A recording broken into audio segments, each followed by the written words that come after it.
Be cool, be kind, be classy. The cupcakes so sweet and sexy. Have fun, enjoy the journey.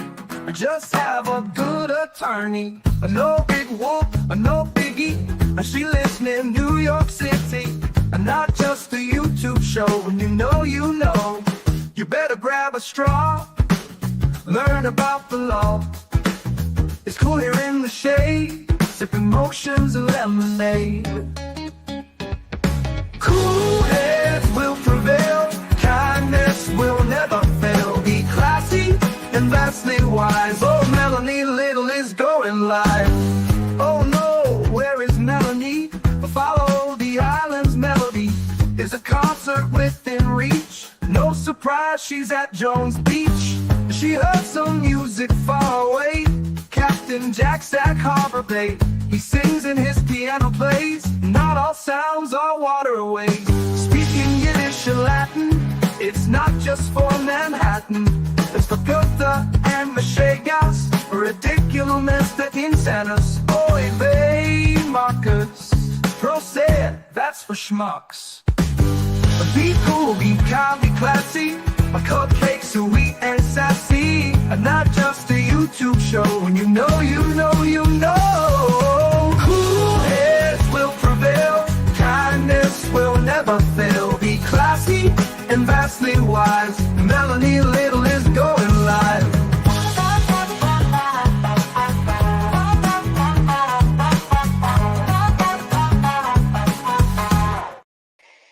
Good morning. Happy Friday. Happy Friday, showgirls. If you know, you know. What I want to do is listen to Taylor's new album 5 times in a row, and I get bothered with all this other drama that people are sending me. I don't care. I don't care. For the record, I don't care. I don't care. You know what I care about? Justice. That's what I care about. I care about justice, don't you?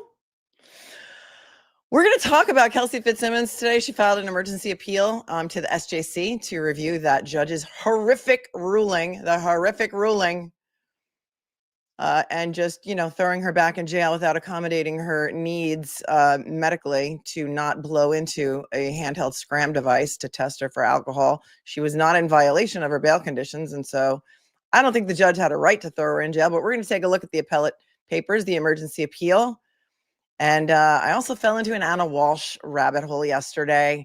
And I have a couple things to share with you. And I want to share them with you before I forget to share them with you. Because that's what happens. I'm like, oh, I'll do that later.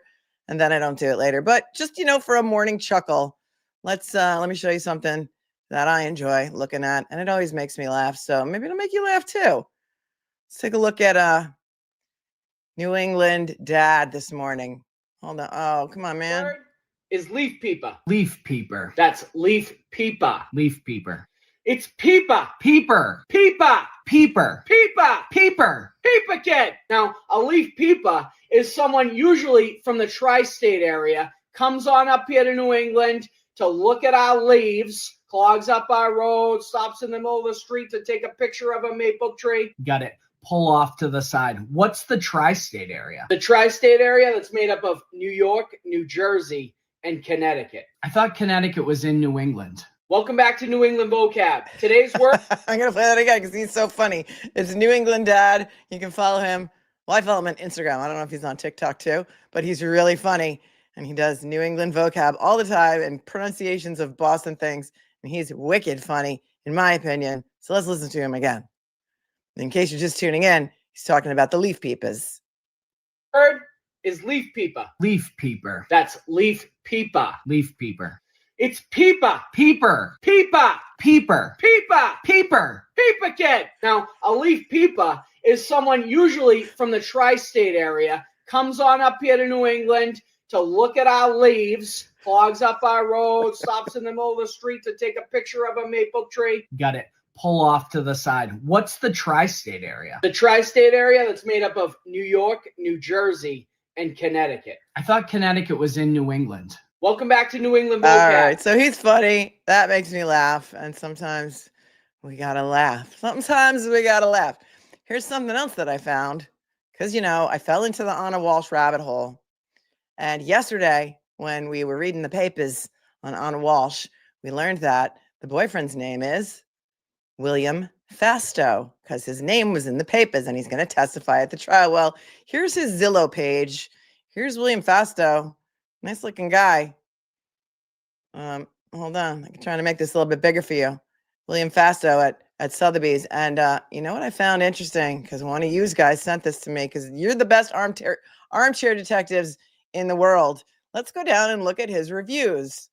William Fastow. Oh, wait, hold on. I think that's on a different page. Here's his team reviews. And if you go to May 14th of 2022, look who left a review for him. Ana Walshe. Because you just can't make this up. May 14th, 2022, Ana Walshe leaves William Fastow 5 stars and says, bought a townhome in 2022 in Friendship Heights, Washington, D.C. William Fastow team supported my family and I during our recent move to Washington, D.C. from Boston. We only had 1 day to fly in and tour the properties prior to the actual move, and we were on a tight timeline. Will showed us over 20 properties that day. However, none of them felt quite right. We ended up placing an offer on another home Will showed us on FaceTime a couple of days later, and it turned out to be the best decision. Not only because it was a lovely home, but because Will was also able to secure us a great deal. Yes, it is possible even in this market. Will is highly competent, caring, responsive, and knows everyone in town. He's very knowledgeable, understands many other trades well, and was able to point out many concerns with properties we were touring. Both Will and Alicia offered full service to us as clients and were there throughout the entire process and beyond. This sight unseen home purchase has been the best one yet. Thank you, Ana. And then William Fastow took over 2 months to respond on July 20th of 2022. And he said, Ana, thank you for working with our team. And we look forward to welcoming your family to DC, your whole family to DC in the near future. You have a great home, and I hope it brings you many years of enjoyment and fond memories. When did their relationship start? I have so many questions. He was the broker that sold them their Washington, D.C. townhouse. When did their relationship start? I have a lot of questions. Remember, she went missing New Year's Day, 2023. 5 months later, after he responded to her glowing review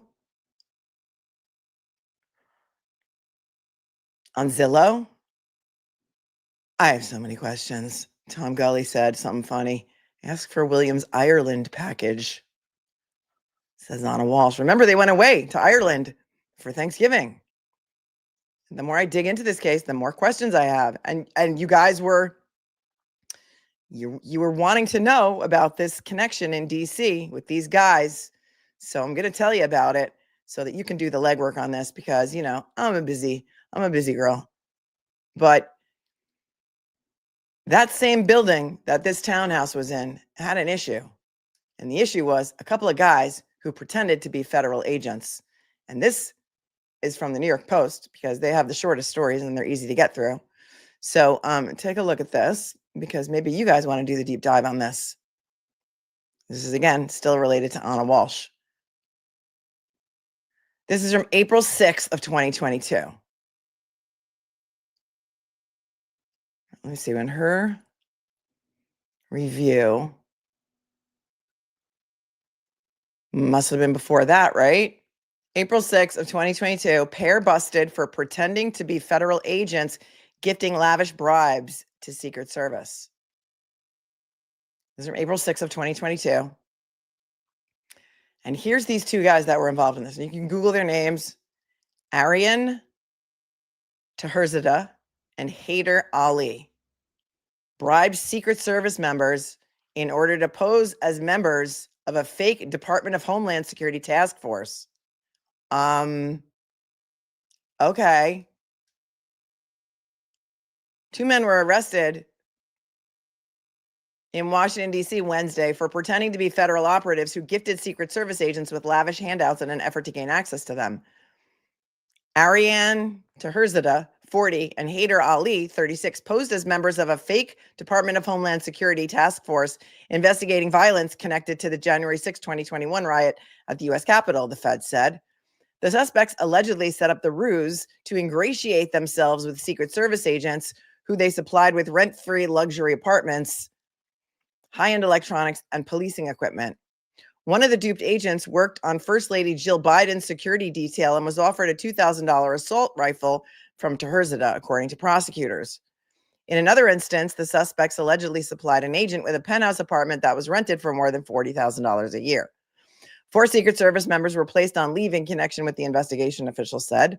The scam was exposed when postal inspectors began looking into an attack on a mail carrier at the suspect's apartment building. That's the apartment building that Ana Walshe lived in. And Taherzadeh and Ali identified themselves as being members of a non-existent federal unit. The alleged faked feds had also set up surveillance in the building and told other residents they could access their cell phones and personal information, investigators said.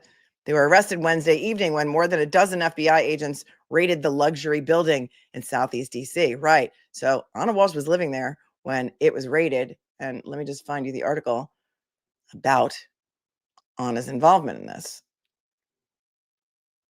Well, I'll need to go to reader mode, so hang tight a second. So many pop-ups. All right. So that article was from April of 2022. And then after Ana went missing,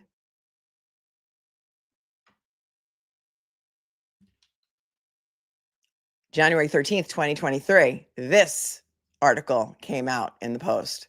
Exclusive: residents of Ana Walshe managed DC building fear phony agents cover-up. Washington. Missing Massachusetts mom Ana Walshe managed a luxury Washington, D.C. apartment building infiltrated by phony federal agents, and residents say she was hiding information about the bizarre episode. Members of the tenant association in the Crossing building, which houses journalists and government workers in the upstart Navy Yard neighborhood near the Capitol, say they fear that Ariane Taherzadeh and Haider Ali will avoid a full public airing of their actions, and that Walsh's employer, Tishman Speyer, is withholding scandalous details from them. Walshe, 39, was described to the Post as, quote, very forceful and shady, end quote, in her handling of the aftermath of the scandal, even claiming to tenants on one occasion that she wasn't Ana Walshe, in an apparent effort to duck their questions following the April 6th FBI raid that busted Ali and Taherzadeh. Taherzadeh pleaded guilty in August, I guess that would have been August of 2022, to crimes including conspiracy and unlawful possession of a large capacity ammunition feeding device and voyeurism. Ali pleaded guilty in October to conspiracy, bank fraud, and unlawful possession of a large capacity ammunition feeding device. He will be sentenced February 24th. Taherzadeh does not have a sentencing date set yet.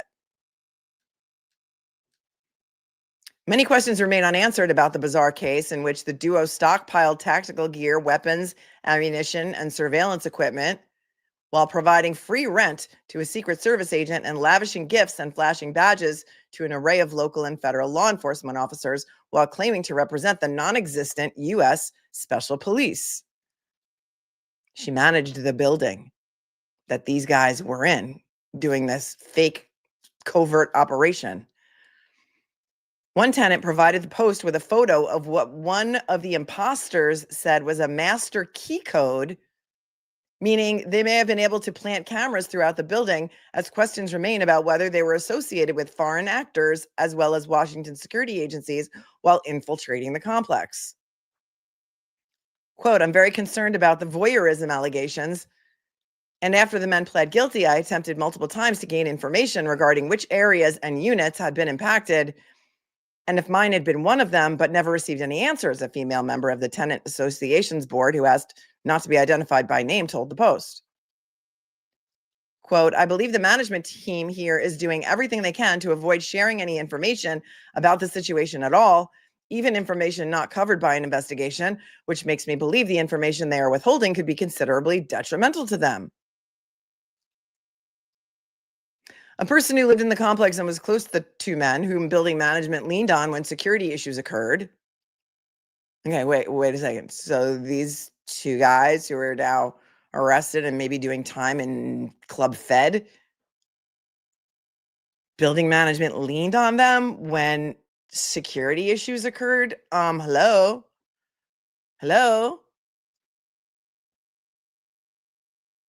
Said that, quote, I was able to witness much of the infiltration's inner workings. They were able to establish audio and video surveillance in and outside their units, as well as potentially other areas of the property. A resident of the apartment complex shared with the Post a photo taken of Ariane Taherzadeh's phone on May 7th of 2021, purporting to show a building master code. Okay, well, there's that. I personally viewed on Ariane's phone video footage showing residents engaged in nefarious behavior from nefarious behavior. Now I don't remember how it's supposed to be pronounced because I'm so used to the nefarious behavior from cameras in other areas of the building, which were not connected to the ones in their individual unit, the sources said. At times, Arian had used cameras throughout the property to find me rather than call when he wanted to talk to me in person, which made it obvious that he either had access to the building's common area cameras or was able to establish his own system throughout the property. Furthermore, Arian and Hayter had expressed that specific cameras in the building were theirs and not management's. Walsh, a mother of three who lived in Massachusetts but traveled often to D.C., was a regional manager for Tishman Speyer. There does not currently appear to be a link between her disappearance on New Year's Day and the phony agents scandal that rocked D.C. Walsh's husband, Brian, a 46-year-old convicted con man, was arrested Sunday for allegedly lying to police. He reportedly bought $450 worth of cleaning supplies on January 2nd. Here's the picture of Hayder Ali.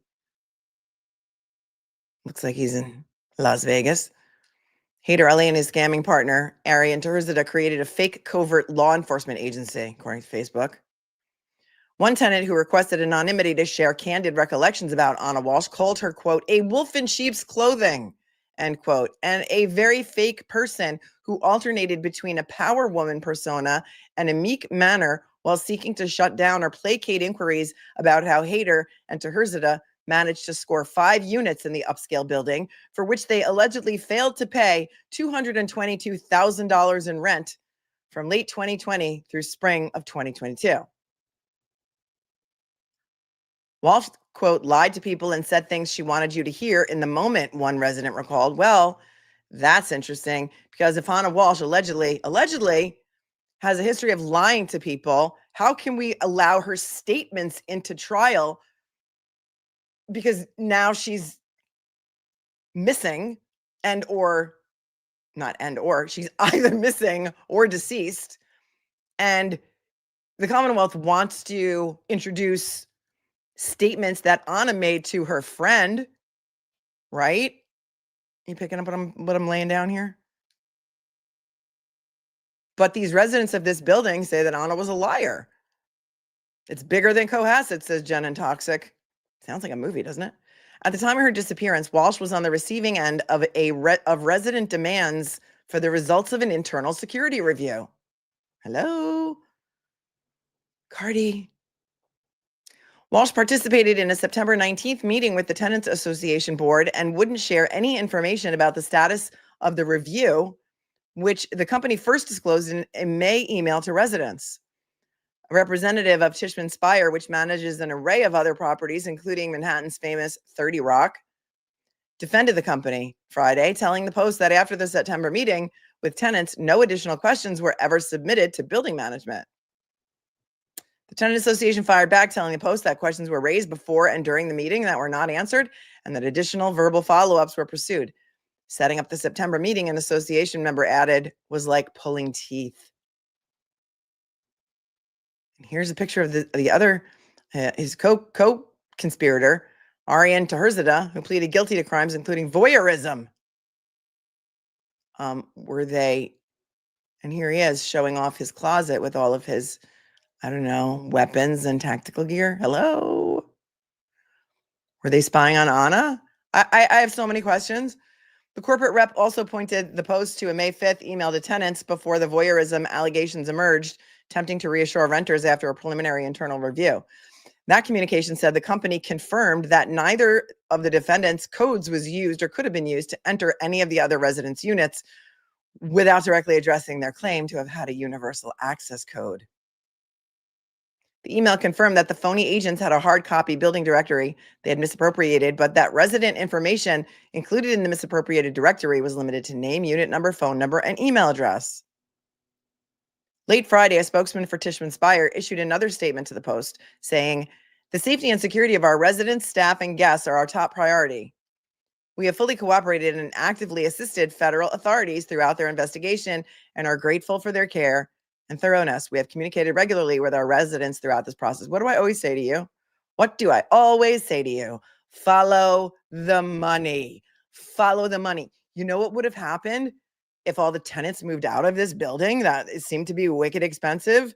Follow the money. Although Walsh's disappearance is believed to be linked to her husband and not the fake agents, the tenant said, "I think there's a lot of unknowns still, and it's very odd in general." Walsh, whom tenants recall speaking with a thick Eastern European accent. Okay, so this is interesting too, because right after this, we got to go to Instagram because now I'm in the hole, and I'll get to Kelsey Fitzsimmons when I get out of the hole. So just let me ramble for a minute, because I know you guys are going to dig into this. And did Cohasset Police and the MSP ever dig into this? Okay, it took me literally 30 seconds to find this stuff.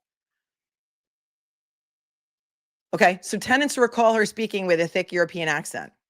Was put in charge of the building at roughly the time of the April raid. And tenants say it's unclear if she was chosen to navigate the scandal or if her role began shortly beforehand. In addition to claiming to be part of the Department of Homeland Security, the Justice Department says that Ali boasted that he had links to Pakistani intelligence and possessed a passport with 2 Iranian visas from 2019 to 2020, as well as 3 older Pakistani visas. Quote, "For nearly 8 months, Crossing DC management has refused to provide any answers or clarity when it comes to resident safety and security following the FBI raid," Nathaniel Hunt Kelly, president of the Tenants Association, told the Post. Rather, he said they have done everything they can to obfuscate information from residents and the general public. Those living here have felt great concern and are left with more questions than answers. Would have only been better if it said grave concerns. Great concern. Tishman Speyer, in my experience, will operate within the grayest areas of the law, lie to individuals who seek answers, and provide little to nothing for residents' peace of mind. Do you remember when we covered the Robert Tellis trial? Remember the Robert Tellis trial? Robert Tellis was in Las Vegas, and he was an elected official. He was a lawyer, and he didn't like the way a reporter was reporting on him and digging into his shenanigans at the office. And they called him Boss Baby, and we made a Boss Baby emoji for him, which we still have. And Robert Tellis claimed that it was the real estate company that killed Jeff Gehrman. Do you remember? Yeah, I remember that. Real estate is cutthroat. If you know, you know. If anybody watches like Selling Sunset or any $1 Million Listing shows, that's my guilty pleasure. I love those kind of reality shows. I don't like the Housewives, but I do like the real estate shows because I love to look at the real estate. Court filings that reveal some of the details of the infiltration operation describe what could be the spot of a spy thriller movie. Taherzadeh stated that Ali had obtained the electronic access codes and a list of all the tenants in the apartment built complex, according to one court filing from authorities. Taherzadeh further stated that Ali was the individual that funded most of their day-to-day operation, but Taherzadeh did not know the source of the funds. And there's Brian Walshe getting arrested with a little smirk on his face. That's before he went to the Norfolk County Pokey, where he got the hammer-type haircuts from LC the barber. Authorities say they seized guns, sniper scopes, a drone, police lights, protective vests, gas masks, breach equipment, and law enforcement insignia and equipment to make fake IDs. Authorities say Taherzadeh and Ali compromised U.S. Secret Service personnel involved in protective details and with access to the White House complex by lavishing gifts upon them, including rent-free living. Well, one member of the Secret Service was allowed by the men to live rent-free in a penthouse from February 21 to January 22 at a market cost of more than $40,000, while another federal law enforcement officer's rent in the building also was covered, authorities say.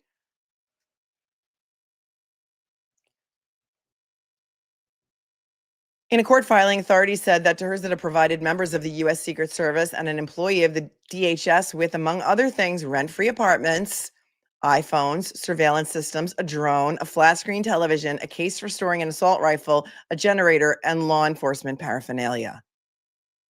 The conspirators also, quote, offered these individuals use of what Taherzadeh represented to be official government vehicles, and allegedly offered to purchase a $2,000 assault rifle for a U.S. Secret Service agent assigned to the First Lady's protective detail.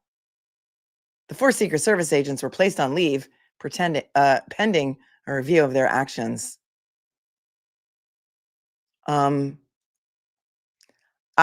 anybody have any questions about this besides me? But there's more. There's more. So remember the guy who was invited over for dinner on New Year's Eve? I know you do. He's going to be a witness at the trial. His Instagram is public, and his name is Gem Mutlu. And I don't know. Seems like he may have been her boss. Do you notice anything odd about the pictures that I'm going to show you of him and Ana? Okay, this was posted December 5th of 2021. It's about a little more than a year before she went missing. This is Gem, and this is Ana. And he says, the Mutlu group is elated to share that we have served 14 individuals and families in Q3 this year with a sales and impact volume of over $20 million. These results are product of our collaboration, a dedication to service excellence, and the trust our clients have bestowed on us. Thank you for your support. So he runs a group, a real estate group called the Mutlu. I don't know how you pronounce it. Maybe it's Mutlu Group. They're co-workers. He apparently is her boss. That photo, I don't know. You don't take pictures like that with the boss. Thank you. Thank you, Colleen. Here's another picture of him and 2 other girls in his group. His group is all girls. And this is from December 26th of 2021. And Ana looks wicked uncomfortable here. Is it just me? Or does she look wicked uncomfortable? And is his Mutlu group part of Tishman Spire? I have that question also. But wait, there's more. Because Ana Walsh's Instagram is still up. It is also public. I mean, just call me Alice, you guys. Just call me Alice.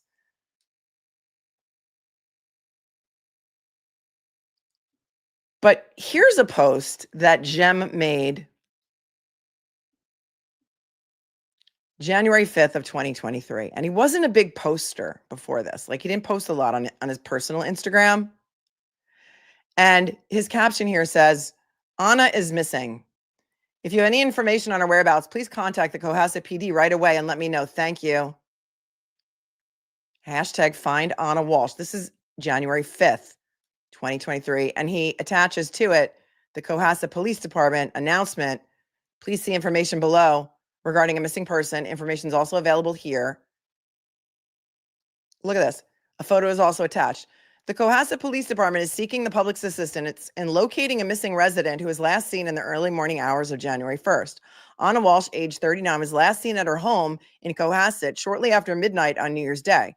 Walsh stands 5'2" and weighs 115 pounds. She has brown hair, brown eyes, and has an olive complexion. And then this really stands out to me. It is believed that she speaks with an Eastern European accent. I'm sorry, what? It is believed that she speaks with an Eastern European accent? nobody could confirm that. That stands out to me as really weird, right? Really weird to me. Like we don't know if she does or not. Then on January 12th, 2023, he posts an interfaith prayer vigil for Cohasset resident Ana Walshe. That was held on Thursday, January 12th at 4:30. And this was after Brian Walshe was arrested, right? And he says, for Ana, thank you all immensely for the incredible support you have given me and each other over the past week.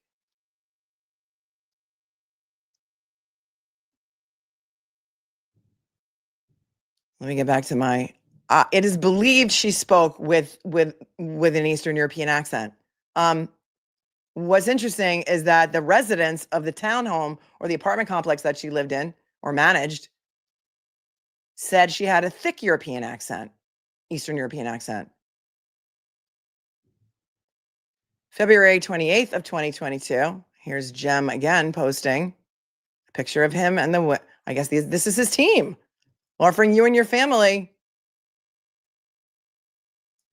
the best possible future. It's him. Here's Ana. Lower right, surrounded by 4 beautiful women who that's his team. I mean, I don't know. I'm not casting aspersions on anyone. I'm just, my spidey senses are going up and I'm like, what is going on here? This was posted by the Mutlu group, which is their group, January 18th, 2023. So right away, they're right back to business with their open houses and stuff. That was the first post after Ana went missing. And here's something from the Mutlu group, January 6th of 2022. Here's like their, Zoom meeting. They were doing some coaching called Tom Ferry coaching, which I looked up, and Tom Ferry can coach you too for something like $5,000 a month.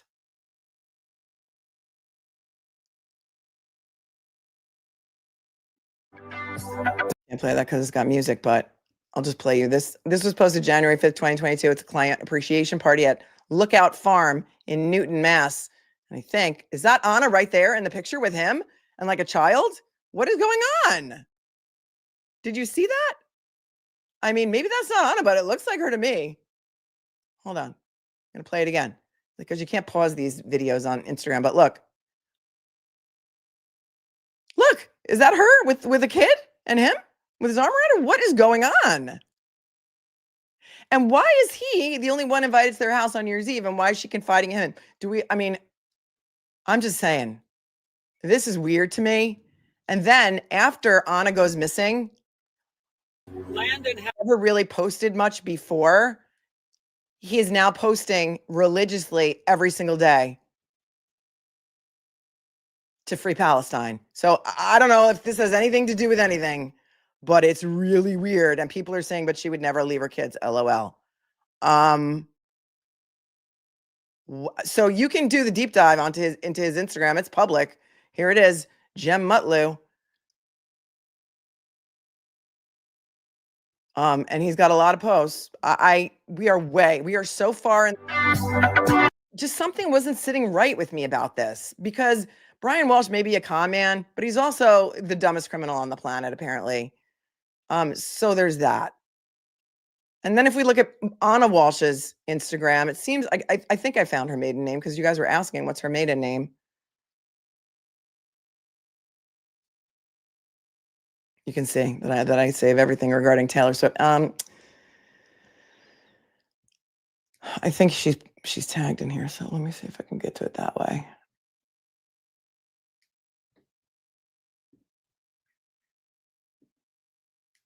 Or wait, hold on. I don't know. It just wasn't sitting right with me. And then you could see like who's commenting on her posts and stuff and who she follows. And she had posted a picture of her like grandfather. Hold on.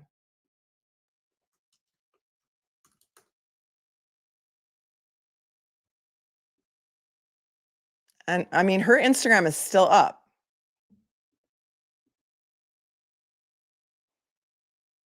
Apparently she's a hockey fan. She's got a Capitals jersey on. And this was her last post on December 31st of 2020. So she's posting on New Year's Eve. Take the risk of optimism. It's a Simon Sinek post. And then she has some other posts.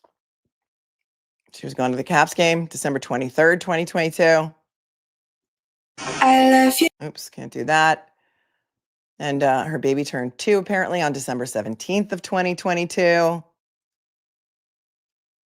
And there was a post. She posted a picture of her grandfather. And so I don't know if this is her maiden name, but his name was Dragomir LJUBICIC.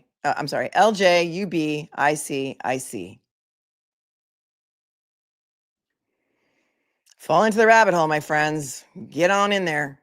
Get on in there. And if you look at like the photos that she was in Serbia recently, right before that, and if you look at the photos she was tagged in, you know, that tells a whole other story. I don't know. Something's up. Something's up. And into the rabbit hole we go. Is it reasonable doubt?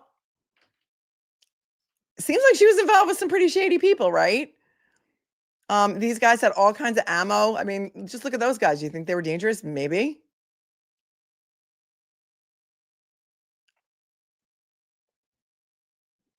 So there's that. 36 minutes of Ana Walshe. And now we're going to turn to the papers. I'm Kelsey Fitzsimmons.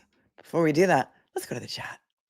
Thank you, Elaine Burrs, for your very, very generous Venmo this morning, who says, thank you for another amazing week. Have a wonderful weekend. You too, Elaine. You too, girl. Kelly Devers became a new member, as did Rosie's Overruled. Thank you, Rosie. And Kelly Applegate, thank you for your $50 super chat. It's Friday. Yay. Thanks, Tina, for your super sticker. I appreciate you. Desiderata has been here for 17 months. Best and only membership on YouTube. Love you with all of my heart. Thanks. And Dizzy became a member. Thank you. And Deborah Gelsey gifted 5 memberships. Thank you so very much. And Kelly Applegate gifted 5 memberships too. So there's at least 10 new members. And then Trixie also gifted 5 memberships, not to be outdone. You guys are awesome. Welcome to the new 15. And I think you're going to like it here. We're on a mission. We're on a mission to help the people who have been wrongfully accused and to give a voice to stories and cases and people who do not have one. Thank you, Trixie. And Christine, thank you very much for your $10 super chat. So it's happy Friday, Melanie and chat. You guys are awesome. All right, here we go. To the papers. I was so busy that this is going to be a cold read for me. But here we go.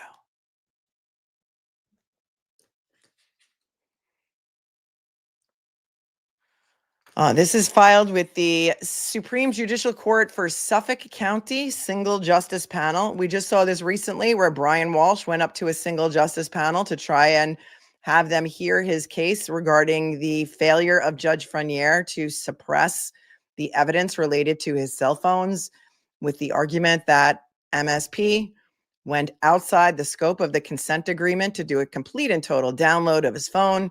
And the SJC single judge refused to hear it and said, basically, no big whoop. Come back after your conviction. We'll hear it then. All right, hang on.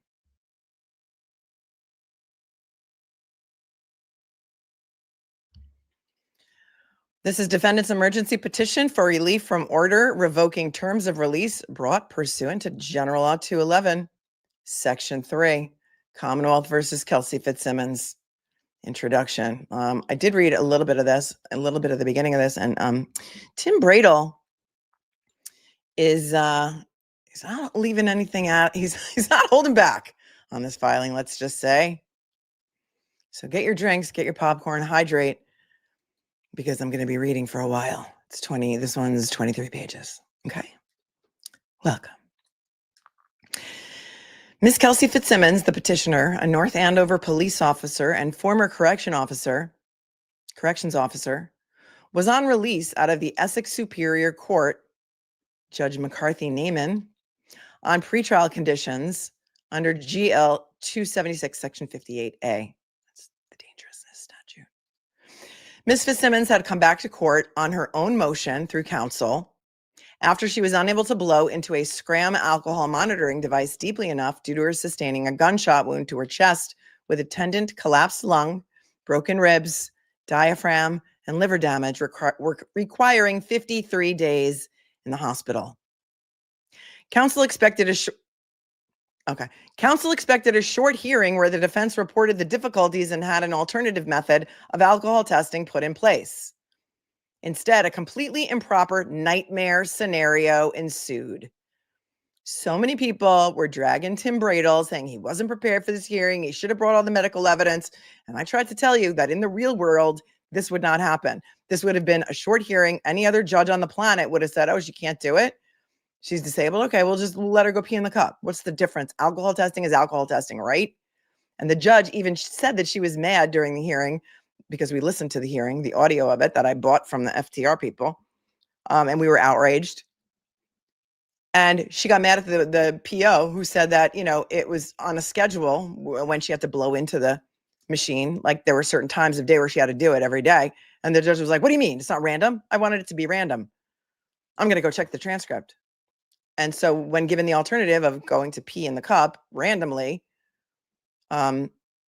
which would have the judge wanted in the first place, instead, this is what she did. She turned it into a nightmare scenario and didn't want to hear anything anybody had to say. And you know, because you listened to it. And in the show notes is an extensive summary of this case if you're not familiar with it. Also, the playlist for Kelsey Fitzsimmons. And it is one of the last shows we did on Kelsey that we listened to the hearing and dissected it. Back to the papers. Rather than utilizing a readily available common alternative method of alcohol testing, the court surrendered the petitioner back to jail without a legal basis or a request to do so from either the Commonwealth or probation in violation of GL 276, Section 58B. She berated and shut down the probation officer, cut off counsel, and walked off the bench while undersigned was arguing for his client.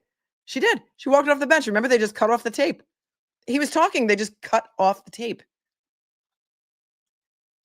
In writing, she accused the defense of, quote, manipulating the situation and repeatedly misstated the record. She did.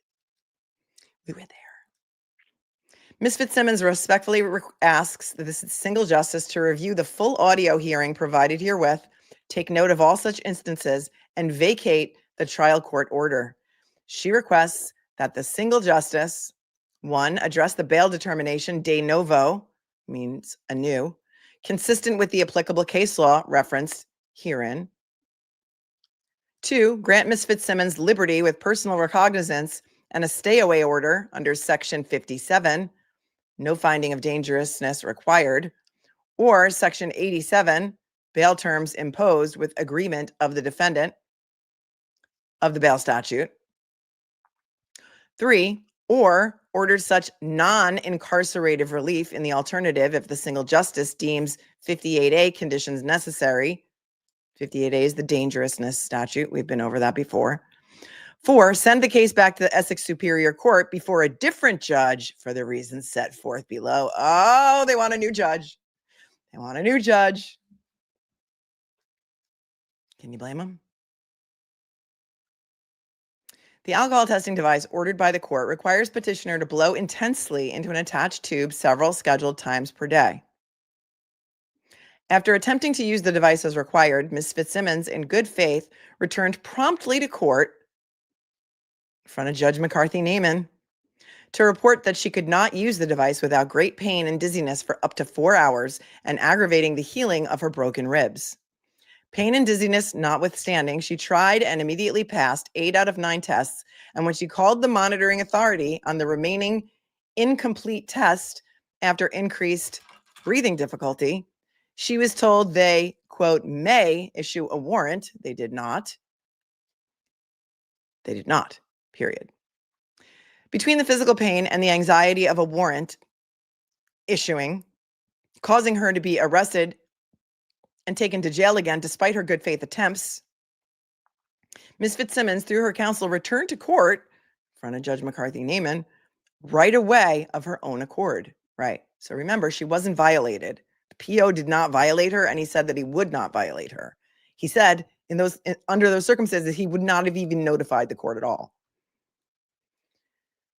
Counsel filed an emergency motion to vacate the scram requirement in favor of an alternative testing method, i.e. urine testing or a bracelet that detects alcohol through sweat or the like.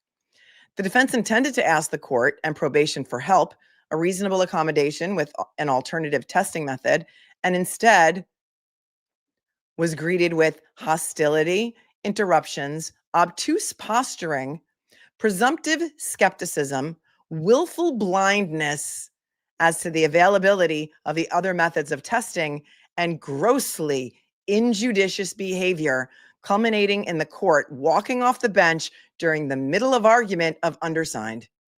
Oh yeah, we were there. We were there. We heard it. It was outrageous. See recording of full hearing filed herewith on flash drive as Exhibit 1. At the hearing, the Assistant Chief Probation Officer testified that he witnessed that Ms. Fitzsimmons could not take the test without severe pain and discomfort, and that he was not seeking to surrender her or assert that she was in non-compliance. And look, this is the Assistant Chief Probation Officer. He's the Assistant Chief. He's not a newbie. He's not a rookie. He's not a guy who just got the job last week and graduated from college and just got the job last week. He's the Assistant Chief. The defense also provided the court with the confirming email from the ACPO, footnote 1, which says, see emails from Jeffrey January, ACPO, attached as Exhibits 2 and 3, and 2 affidavits from petitioner and her mother detailing her struggles. And we looked at those exhibits when we did the original papers in the lower court. And footnote 2 says, see affidavits attached as Exhibits 4 and 5. Despite there being no surrender request, and despite the petitioner returning promptly and in good faith seeking a readily available alternative testing method, the court, McCarthy-Neiman, judge, sua sponte, means on her own, denied the request for an alternative method and revoked her terms of release. The judge sent the seriously injured police officer and former corrections officer to jail for 180 days as a danger to the community because she couldn't blow into a breath testing device intensely enough without causing pain and dizziness and aggravating her broken ribs. Footnote 3, which says, the court ignored the increased risks inherent in incarcerating a police officer and former corrections officer. The defense learned on September 28th, 2025, okay, well, that's just a few days ago, that Ms. Fitzsimmons has in fact been targeted at the Chicopee Women's Correctional Center when at 9:15 a.m. on September 24th of 2025, a biological male identifying as a female threatened petitioner, saying in her presence, quote, I found out something about that bitch. And later, directly to Ms. Fitzsimmons, quote, while walking to his cell, he began pointing and screaming at inmate Fitzsimmons, who was currently on the rec deck, and stated, quote, you PC biatch, you best check out who you're effing with. She's being targeted in Chicopee. See Hamden Sheriff's Department incident report filed herewith as Exhibit 6.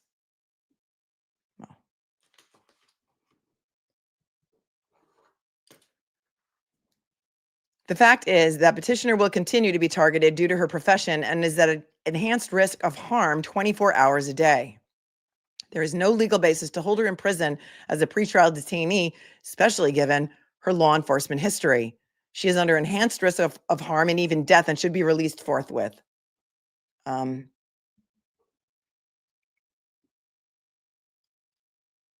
you outraged? I don't know. PC might mean PC, politically correct. I mean, that's what I know PC to mean, unless you guys, protective custody? Oh, protective custody. Thank you, Mandy. I'm like, politically correct? It's protective custody. Thank you. She can't defend herself.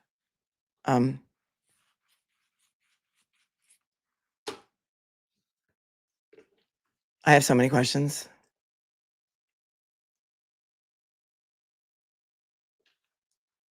Are you outraged yet? Pure Duckery says my head has popped off and it's floating to Block Island.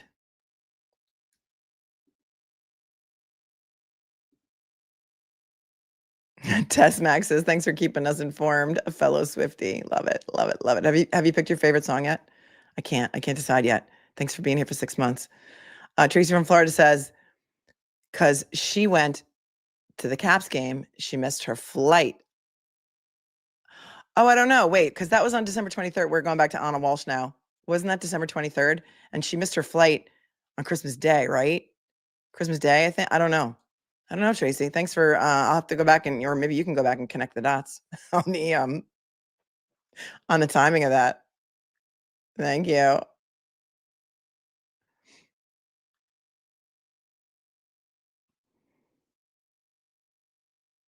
Oh, JK, J2K 1980. It was nice knowing you, but not really.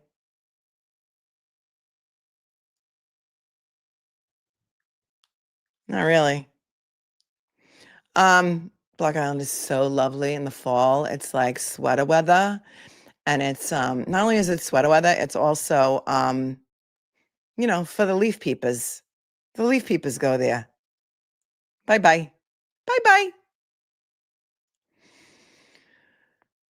Thank you, Betsy. Says, I love you with all my heart. You made my Friday better. And Andrea Alexander became a member as well. So welcome. Welcome.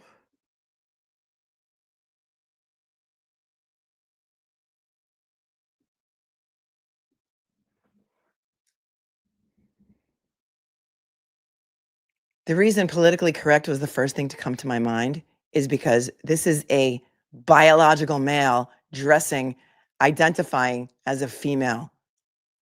That's where my mind went right away. So maybe sometime, you guy who just went to Block Island, try doing a cold read on documents sometime. Get on YouTube and do it. And then we can all come on and drag you a little bit. Okay? Moving on. To footnote 3, which we just read. Okay. The case is comprised of only one sole indictment for assault by means of a dangerous weapon, a 5-year maximum felony for which she is eligible under guidelines for a probationary sentence. On a theoretical plea, she would be a good candidate for a continuance without a finding. Footnote 4, which says, Ms. Fitzsimmons will not plead or admit to this charge and has always asserted that she did not assault anyone with her firearm, but rather engaged in only a half-hearted attempt at self-harm, putting the gun to her head. The hypothetical disposition is noted only to underscore how the statutory factor, seriousness of the offense, impacts what a proper bail determination should be in the circumstances.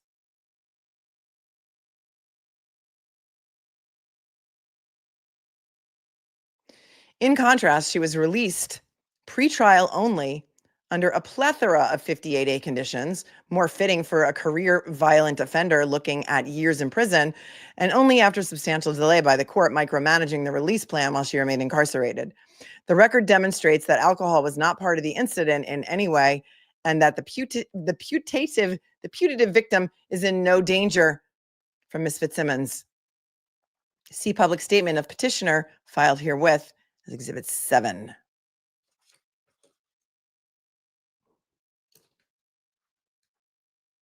The undisputed facts of the case are that Ms. Fitzsimmons, approximately 5'3" and 110 pounds, was shot in the chest by a colleague on the North Andover Police Department who fired a 9mm projectile into her body while serving a 209A restraining order ex parte by her fiancé.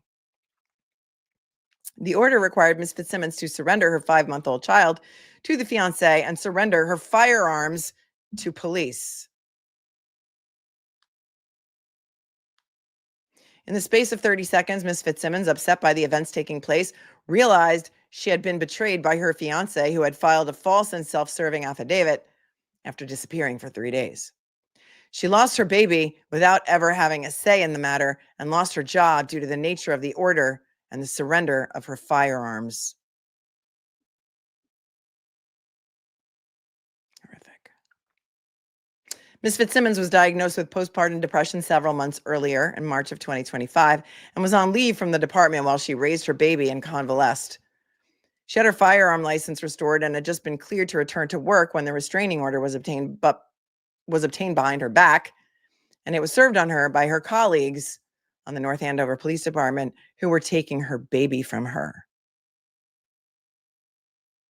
Ms. Fitzsimmons, being distressed due to the surprise restraining order and the bombshell just dropped on her, raised her firearm to the side of her head in a half-hearted attempt to inflict self-harm. She put the gun to her head, and she was shot in the chest by Officer Patrick Noonan. Noonan has entered the chat. Footnote 5, Code of Massachusetts Regulation 550 CMR 6.053 provides that, quote, an officer may not use deadly force against a person who poses only a danger to themselves. It's right there. Noonan claimed Ms. Fitzsimmons pointed the gun at him and tried to shoot him, which is vehemently denied by the petitioner. Initially, based on Noonan's accusation, petitioner was charged with assault with intent to murder in violation of this statute, along with 2 counts of assault by means of a dangerous weapon in violation of this statute. The allegation of intent to murder, along with an extra assault by a means charge, was rejected by the Essex grand jury. As confirmed in open court by the prosecutor, 1 count of assault with intent to murder and 1 count of assault by means of a dangerous weapon charges were brought for consideration, and only a sole charge of assault by means was true-billed by the grand jury. The prosecution was unable to establish probable cause that there was intent to murder in its most favorable and scrutiny-free forum, and came away with probable cause for the mens rea of only assault. Footnote 6. Which says the Massachusetts sentencing guidelines provide for a probationary sentence in Ms. Fitzsimmons' circumstances in the little/no record category for the 1 count in this case for this maximum 5-year felony with concurrent district court jurisdiction. Unless the court acts here, she will have to endure pretrial incarceration on a case where, if she pled guilty, which she will not do, she would almost inevitably get probation. This sole charge does not warrant detention or any 58A finding. Make it make sense. I wish I could make it make sense for you.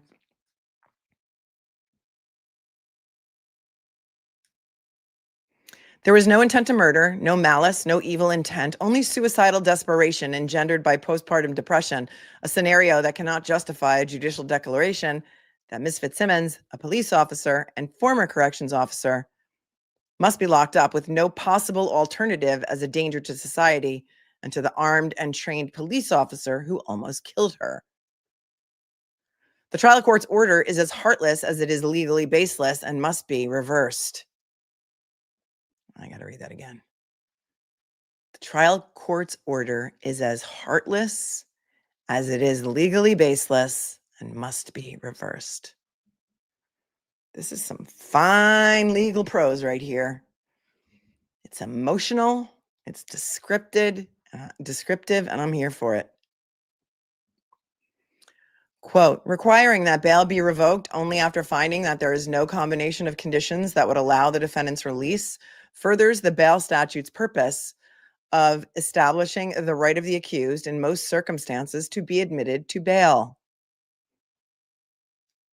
This case firmly fits in the broad category of circumstances where the accused, a candidate for probation and or continuance without a finding, should be admitted to bail. Here's the single justice jurisdiction for bail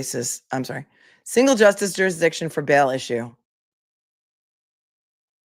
The proper means for review of errors attendant to a trial court bail revocation is through a petition to the single justice, invoking the court's inherent authority to correct errors and abuses in inferior courts, as codified in General Law 211, Section 3.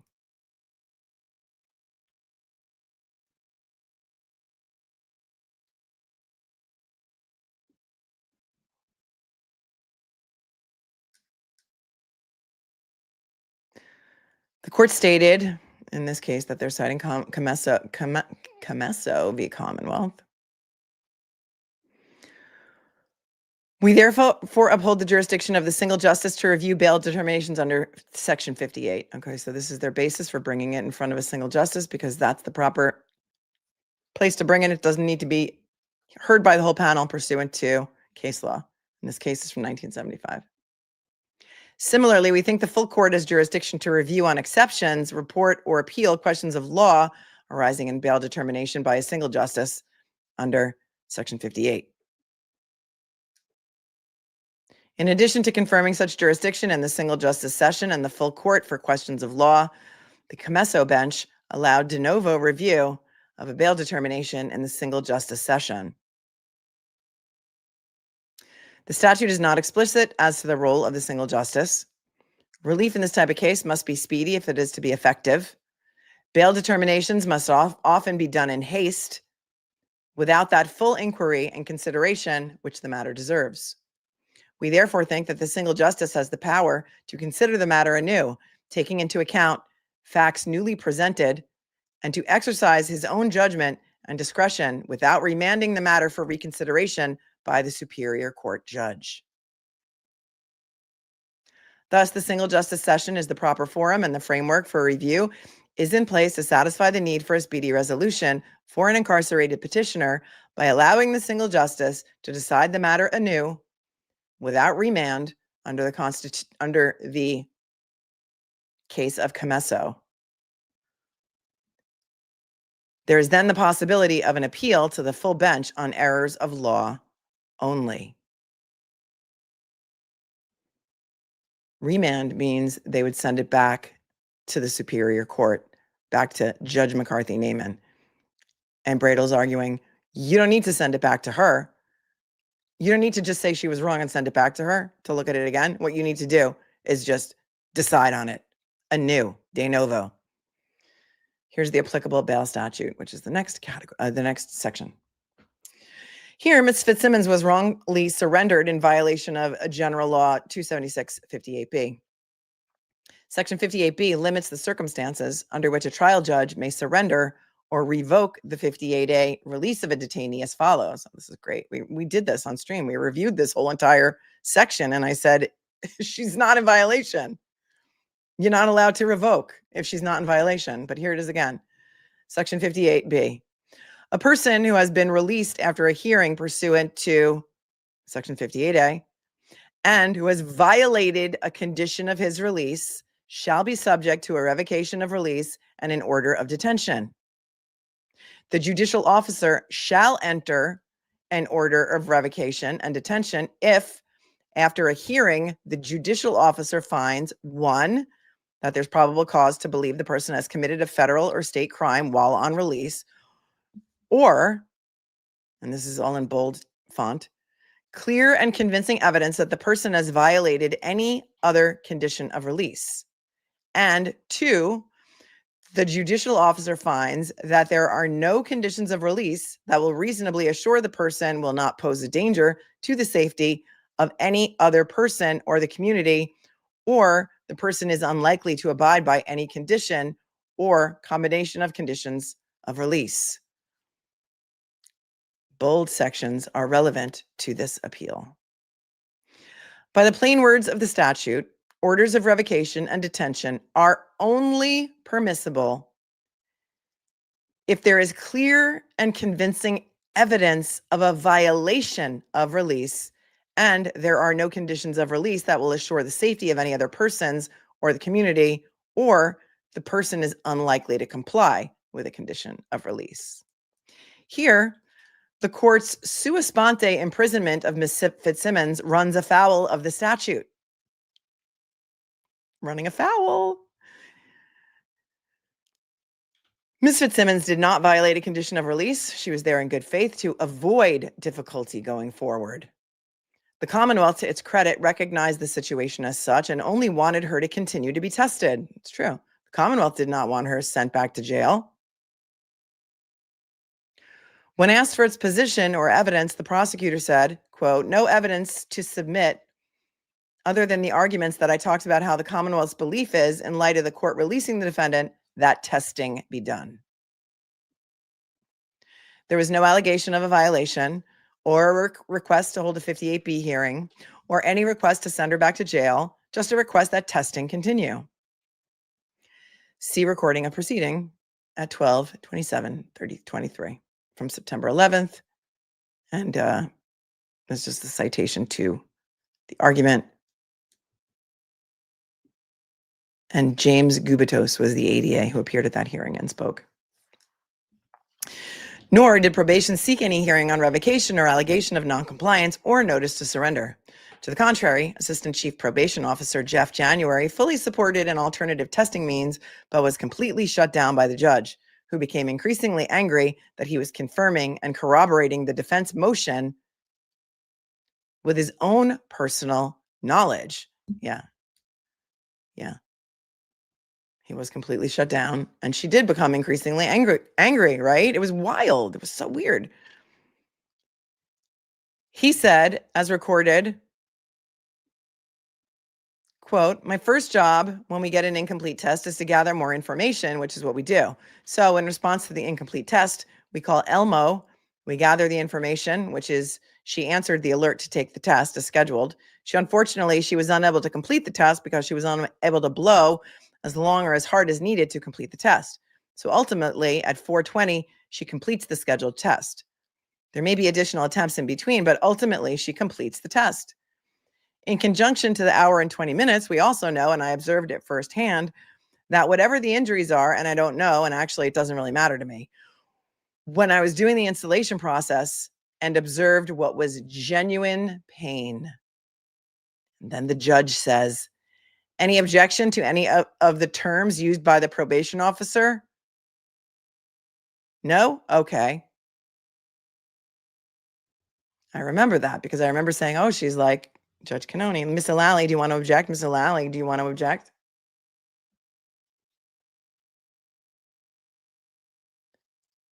And then Mr. January goes on to say, or Officer January, we have all of that information. We don't deem that non-compliant. She's attempting to take the test and she ultimately passes the test at 4:20. So with all of the information, that's not non-compliant. That's compliance with her obstacles. That's compliant with scram testing. If she had missed a test, that would generate additional responses from Elmo, and that would determine whether or not that was actual non-compliance. This particular case, I don't deem non-compliance because she's complying with the scheduled program. I'm aware of pain based on my observations from the installation process. So as long as she's attempting to take the test, continues to attempt to take the test, and then ultimately takes the test, that's not non-compliance. That's someone that's, and then he's interrupted by the judge who says, well, that's your position. That's non-compliant. It's really up to the court to determine whether someone is compliant or not with the conditions of release. And then he goes on to say, it would never be brought to court by way of a pretrial violation for an incomplete test with the information that I've talked about. So no, an incomplete test does not initiate a pretrial violation notice from our end because there are many reasons for a test to be incomplete. The goal is to test to ensure that the person is sober, and we don't deem that non-compliance. We never have, and we never would in this case, initiate a pretrial violation proceeding based on an incomplete test that was subsequently passed. The schedule for her to be tested is something that we discussed. It wasn't ordered by the court. The court ordered for someone to be alcohol free. And then the court says, the judge says, what do you mean we discussed? So she knows when she's going to be tested? January continues. I discussed with Ms. Fitzsimmons, I discussed with defense counsel about creating a testing schedule because it's more practical to have a schedule in place. There was no schedule that was ordered by the court. There's no frequency. And then the court interrupts him and says, it was random screens. Excuse me, Officer January. It was random screens. Now you're telling me she's on a schedule to get tested? Is that what you're telling me? And my tone isn't even half as nasty as she was. He says, we created a schedule as we always do. Not in this particular case. We always do. And then the judge says, it was random screens that were ordered. January says, when we get an order from someone, when we get an order and someone is placed on pretrial conditions, that include remaining alcohol free with scram testing, and we always default to creating a testing schedule up to 4 times a day. The only way we would not enter a schedule is if the court specifically said, I want the test to be done randomly. I don't want her to know when the tests are coming. I want the tests to be done randomly.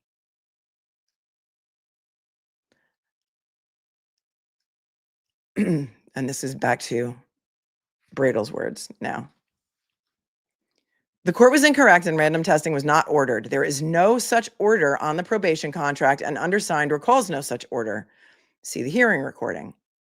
Whether random or scheduled, no loophole would have been created either way for undetected alcohol consumption. The court should have allowed an alternative testing method. Next section, the petitioner, Kelsey Fitzsimmons.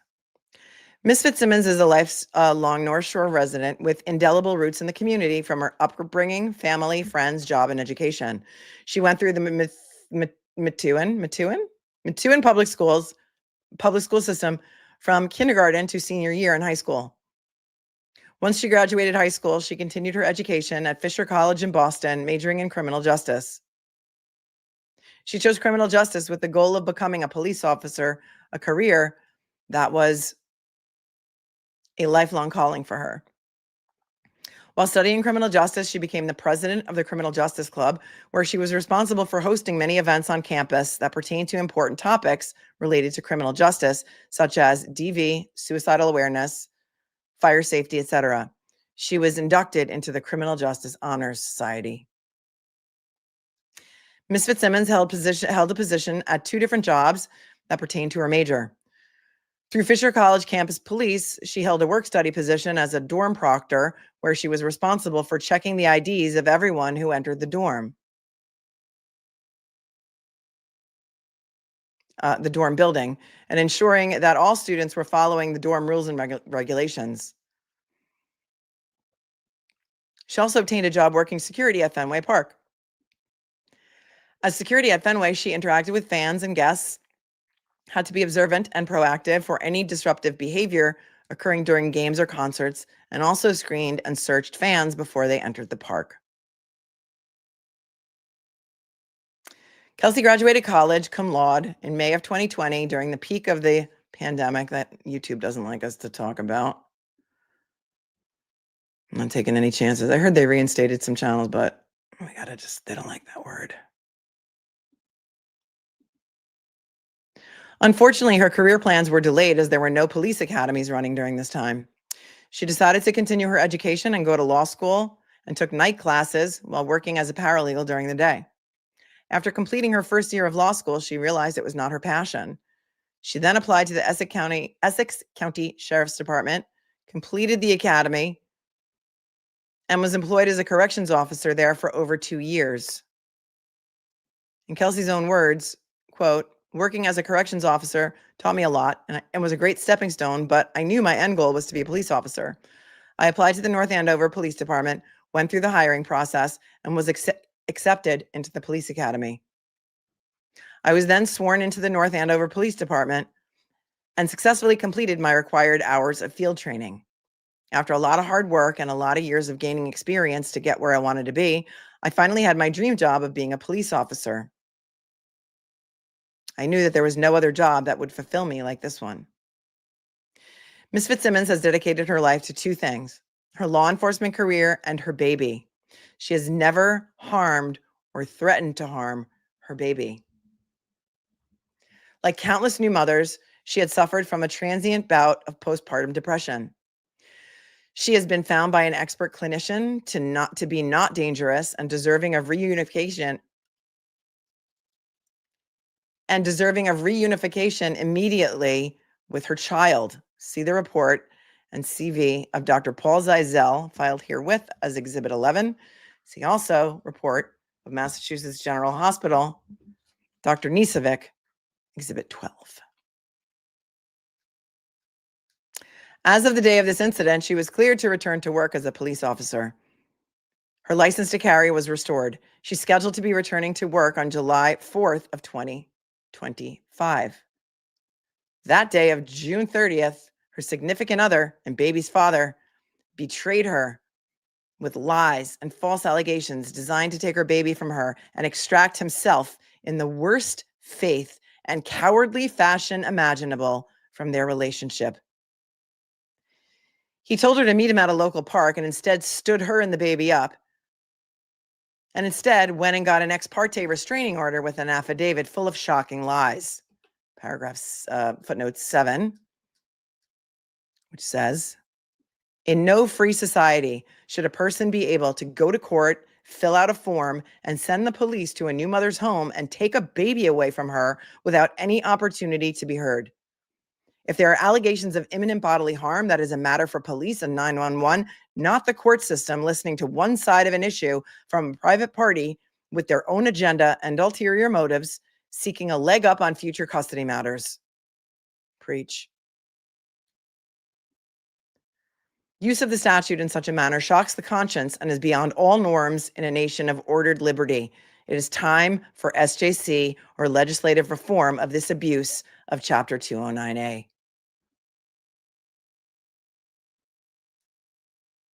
Bradle's a real constitutionalist. Like, he really, really believes in the Constitution, and he's fighting to change the laws all over Massachusetts. Massachusetts is lucky to have Tim Bradle.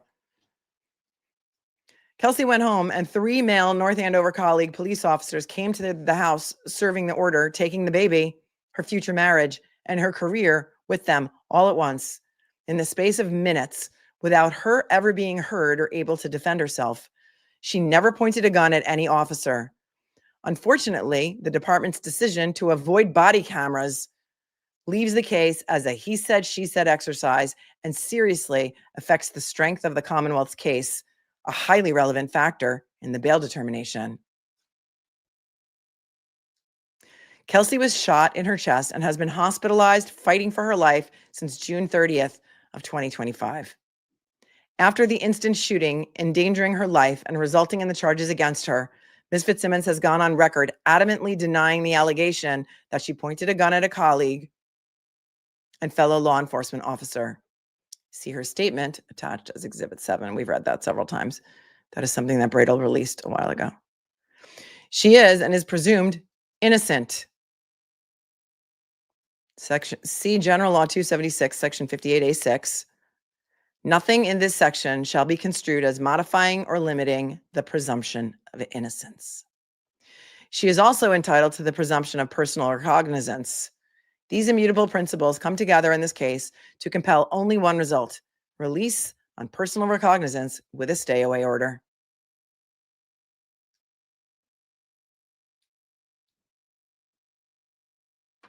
Moving into the next section, but let's go to the chat for a moment, shall we?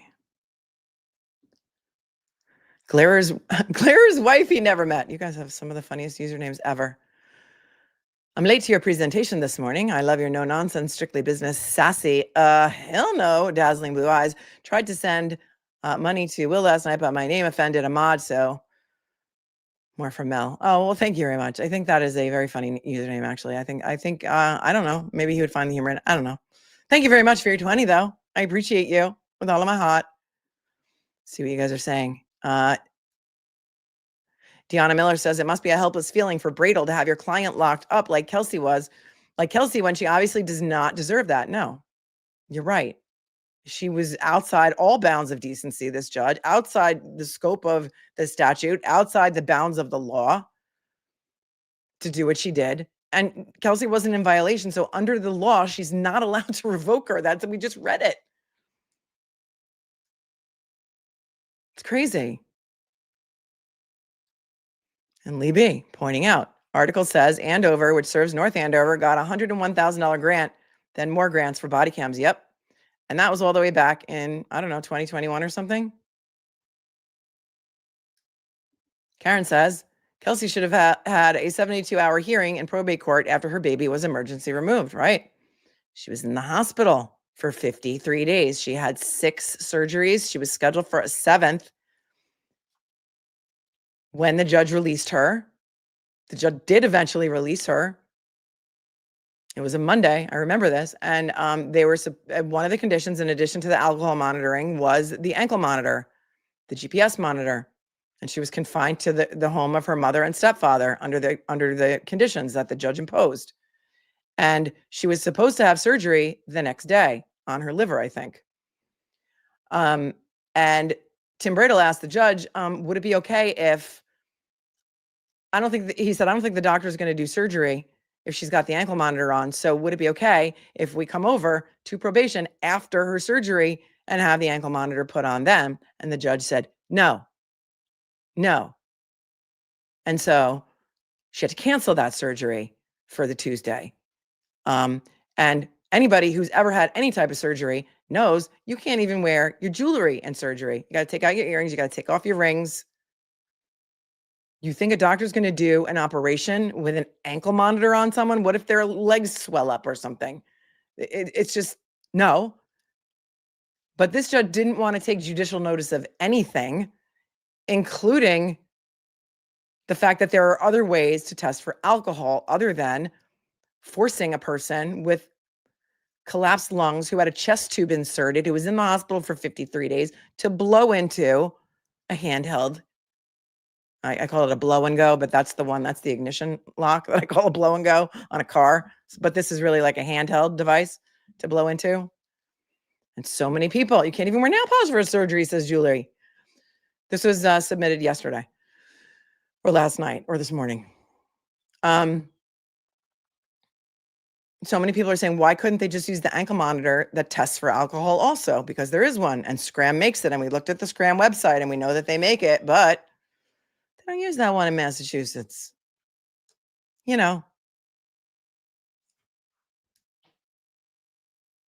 So there's that. Salty Sea Glass says, this father is a classic example of how corrupt the Massachusetts family court is. Women from all over should come together to write one book of unconstitutional rulings. Mozzie can see it all the way from down under. And she says, why? So why does CPS not investigate first before the cops come to take the baby? This stinks to high heaven of corruption of the state. Oh, you do say Methuen? Mimi says Methuen. So it is Methuen. See, that's the way I would have pronounced it. But then I thought it can't be that way because somebody once told me whenever you'd go trying to pronounce the names in Massachusetts, just try and pronounce it the laziest way, which would be Methuen. But you're saying it is Methuen? All right. I'm learning. I know how to say Peabody. I know how to say Peabody. I know how to say Quincy. There are lots of things that I know, lots of towns that I know how to say.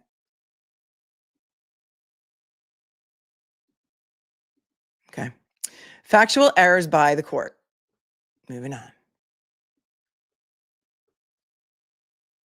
In seeking to defend the indefensible, the court resorted to attacking the attorneys on alleged procedural deficiencies and, quote, manipulation in its written rulings on the events of September 11th, and in denying the reconsideration and ignoring the medical evidence it claimed was initially missing. The court apparently forgot that at a prior hearing, the court suggested, and the defense agreed, that the facts in the prior filings would be incorporated by reference, so all facts could be before the court.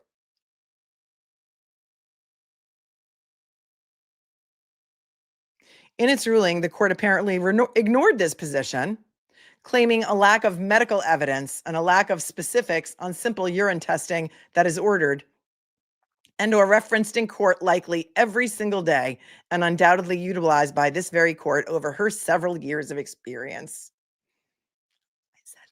I said that. I feel seen. I feel heard. I was like, is this your first day? Is this day one for you, Your Honor? It's not day one for you. Do you not know that there are alternative methods to test for urine? Isn't this exactly what is it that you say you do here? Name that movie. What is it that you say you do here? You know, it's my favorite. I quote from that movie all the time. Methuen. Damn, I thought I would get it right, Methuen. What is it that you say you do here? Somebody will get it. You always do. The record appendix contains everything filed for this trial court's consideration and was as far Office Space, JoJo. Oh, Kate got it first, I think. I think it was Kate who got it first. You guys are in here with Office Space. Remember Jennifer Aniston and her flair? Love it. Metastasizing scandal says, I feel seen, I feel heard. Love you, girl. Love you too. Kelly knows too. It's office space. What is it that you say you do here? All right. Team Brittany called it for Kate. Love that movie. Love that movie. Jennifer Aniston. So good. If you haven't seen it, it is a Springfield. If you haven't seen it, it is a class. It's a cult classic. Like it's up there with Heathers, The Sure Thing. A lot of those John Cusack movies are in there. All right. Sometimes we need to just take a moment and breathe and talk about something else for a second, okay?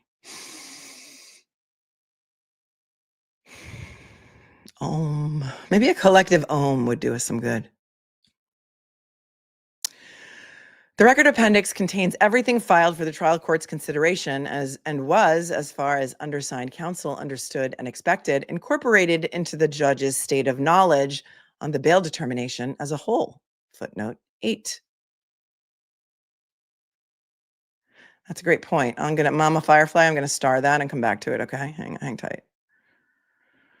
It's like a whole thing. I have to like full screen. I can't watch the chat on my computer because I got to full screen the document so that I could read it because it's such a small font. Heather's is so good.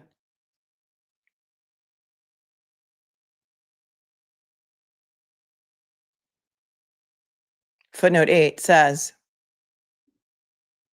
this is accepting 2 exhibits generated after the court's denials, the risk assessment prepared by Gianna Tinney, LCSW, and the Hampton County Sheriff's Department incident report, both generated after the trial court's decisions.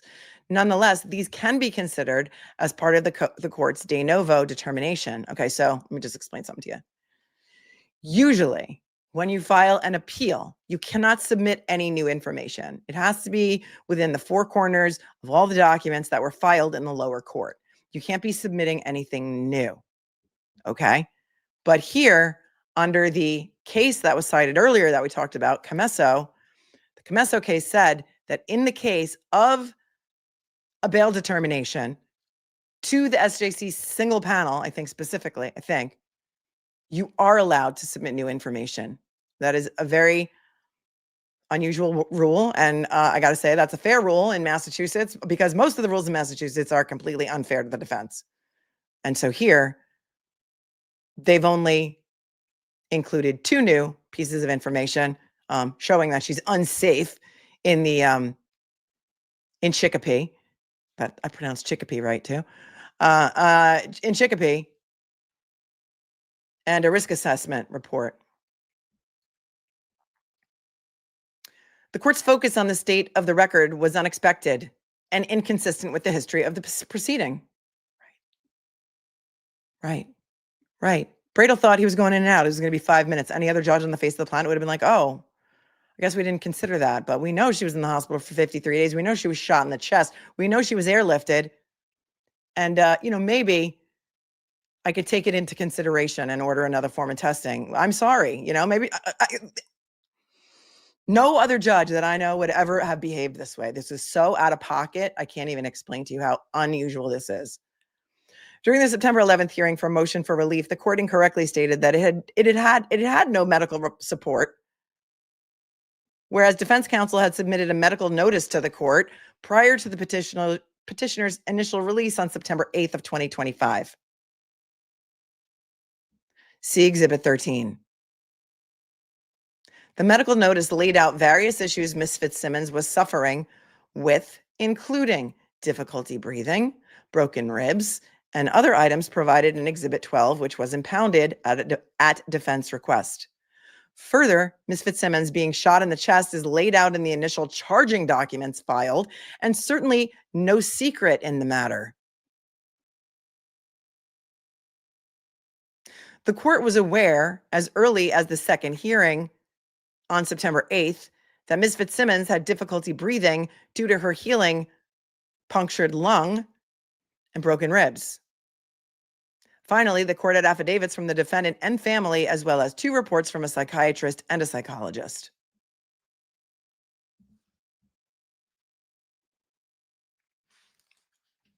right? In response to the court's revocation claiming a deficiency in the medical documentation, defense counsel further provided the court with difficult to obtain letter directly from Ms. Fitzsimmons' very busy trauma surgeon, removing any issue whatsoever. Remember, I said that when people were squawking in the chat about he should have came prepared, he should have came in with an affidavit from a doctor or a letter from a doctor. And I said to you, surgeons are busy. They're busy. Trying to get an affidavit from a surgeon is a very difficult task. It is not something that is done in a 24-hour time period. Dr. Parks corroborated petitioner's medical notice, her mother, and the ACPO, and opined, quote, in my medical opinion, a fracture of the 12th rib can cause pain that may persist for several months after the injury. The severity and duration of pain following such a fracture vary, and it is difficult to predict how long symptoms will continue in any given patient. Additionally, retained bullet fragments can also cause chronic pain that can be exacerbated by movement, such as deep breathing. See Exhibit 14. We have read that doctor's letter before. The court ignored what it demanded in its denial of the reconsideration motion.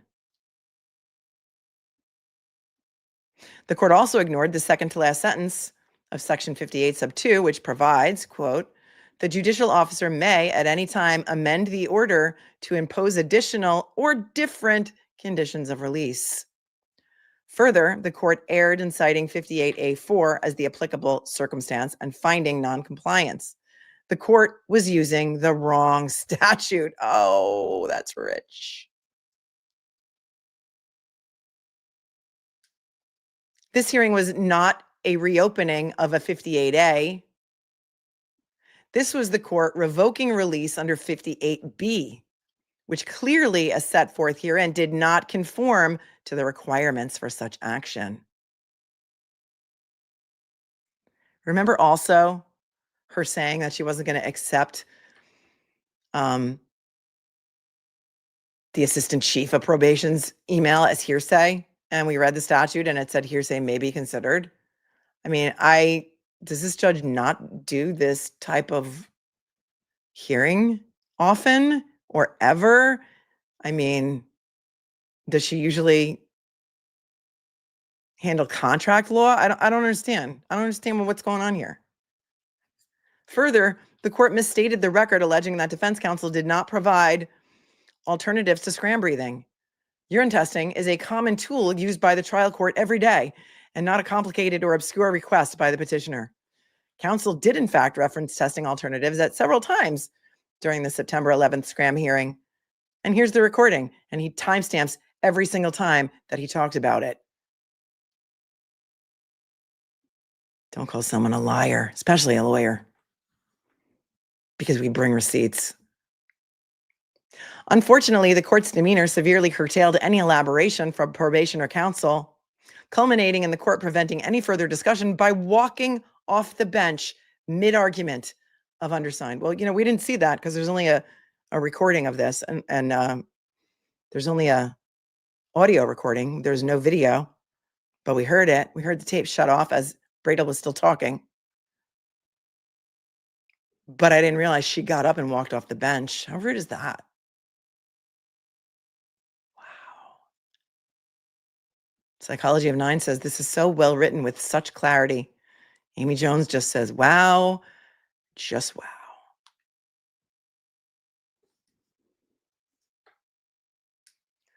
The defense requested alternative testing, which was readily available, and reserved specifics for later to avoid further enraging the court. And the court leaving mid-argument prevented the remainder of the information coming out. And here is where I and many of you may feel very heard and seen. The next argument is entitled, "The Court Violated the Americans with Disabilities Act."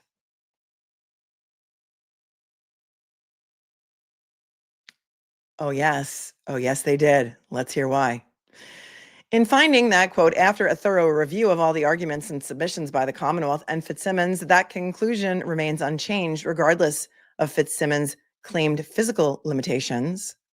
The court violated Title II of the Americans with Disabilities Act, ADA, 42 U.S. Code Section 12101 et sec, prohibiting discrimination against people with disabilities in pretrial services without reasonable modifications.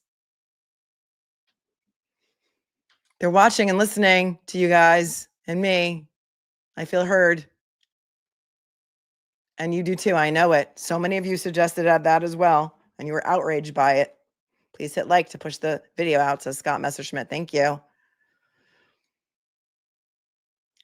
At the time the condition was imposed, Ms. Fitzsimmons had recently sustained life-threatening injuries, including gunshot wound to the right chest, hemothorax with retained bullet fragments in the right upper back, moderate right hemothorax requiring chest tube placement, right middle and lower lobe pulmonary contusions with active bleeding, grade 4 hepatic trauma with active bleeding from the right hepatic lobe,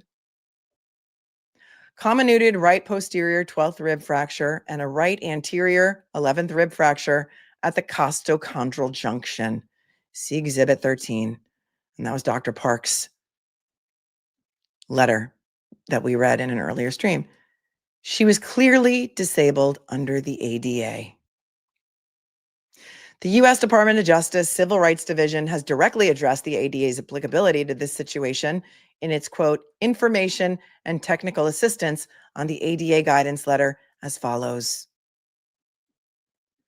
Title II of the Americans with Disabilities Act, ADA, protects people with disabilities from discrimination in state and local government services, programs, and activities, including law enforcement agencies, justice system entities, and juvenile and adult corrections agencies. The ADA requires criminal justice entities, including attorneys, courts, jails, juvenile justice entities, police, prisons, prosecutors, and public defense attorneys to avoid discriminating against people with disabilities. Yes, Katie Kane says she's very lucky to be alive. Her trauma surgeon is to be commended. Yep. Entities must ensure that people with disabilities are treated equally in the criminal justice system and that they have equal opportunity to benefit from safe, inclusive communities. Non-discrimination requirements, such as the obligation to provide reasonable modifications to policies, practices, and procedures, and the obligation to take appropriate steps to communicate effectively with people with disabilities, also supports the goals of ensuring public safety, promoting public welfare, and avoiding unnecessary criminal justice involvement for people with disabilities. There's a hyperlink to an article in the ada.gov archive. Yeah, that's true. Hot for the Hillside says, Judge heard cruel and unusual and became enraged and said, hold my box wine, off with her head, to jail she goes. Yep. Yep. Off with her head.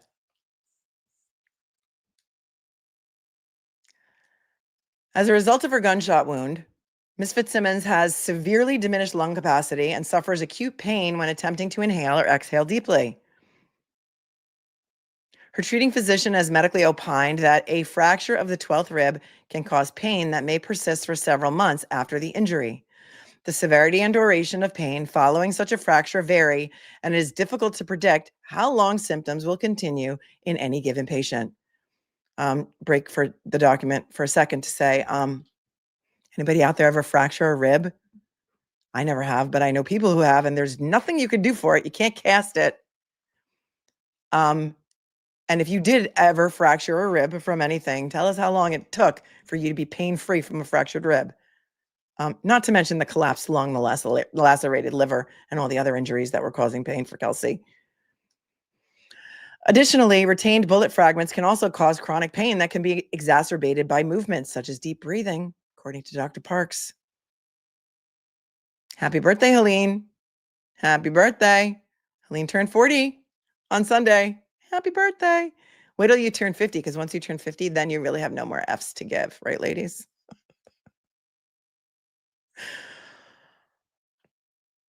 Thus, an individual suffering from the conditions in which Ms. Fitzsimmons has would make an individual medically incapable of blowing with sufficient force or duration to activate or register a reading on a scram breath device. Despite these limitations, a scram device was installed on September 8th of 2025. Footnote 9.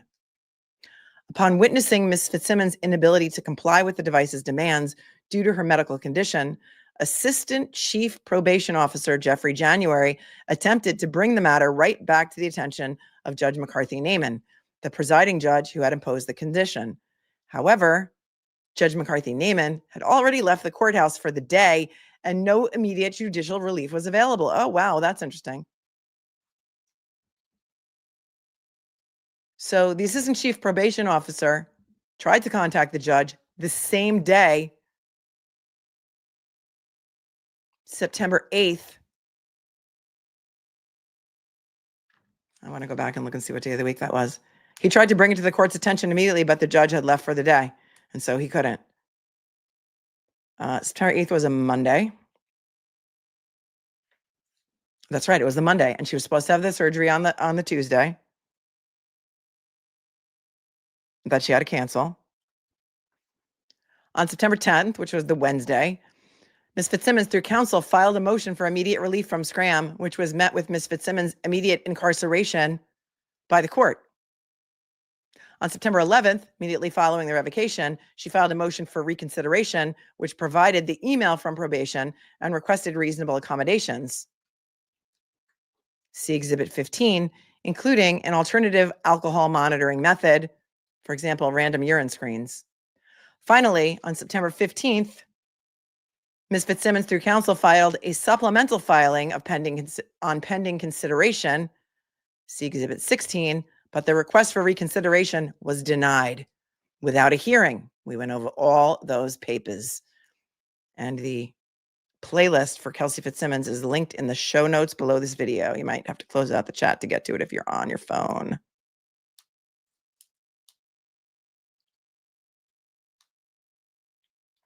Okay. In doing so, the court explicitly referenced but ignored her physical limitations in the reconsideration denial opinion. The court revoked Ms. Fitzsimmons' bail and ordered her detained solely on the basis of her noncompliance with a physically impossible condition. And remember that recording, we could hear her crying at the end of it before the tape was immediately shut off, and it was chilling, it was bone chilling. Under Title II of the ADA, no qualified individual with a disability shall, by reason of such disability, be excluded from participation in or be denied the benefits of the services, programs, or activities of a public entity. The judiciary, including courts and probation departments, constitutes a public entity within the meaning of the statute and must comply with its mandates. A, quote, qualified individual with a disability is defined as someone who has a physical or mental impairment that substantially limits a major life activity and is eligible to receive public services or participate in public programs. Here, Ms. Fitzsimmons is a qualified individual with a disability due to her gunshot-related injuries, which substantially limit her ability to breathe and perform physical tasks. She was denied the full benefit of the pretrial release program solely because of her inability to perform a task incompatible with her medical condition and was denied a reasonable modification or alternative that would allow her to participate in alcohol monitoring on equal terms with non-disabled individuals. Praise be. The failure to accommodate her disability and the punitive consequences of that failure through pretrial incarceration constitutes a violation of her rights under the ADA, easily remediable with available accommodations. So easy. It would have been so easy. There are numerous alternative alcohol monitoring options available, including transdermal scram bracelets, which are non-breath based, footnote number 10. Which says transdermal scram bracelets, non-breath based. Remember, I pulled up the website one day and we looked at it.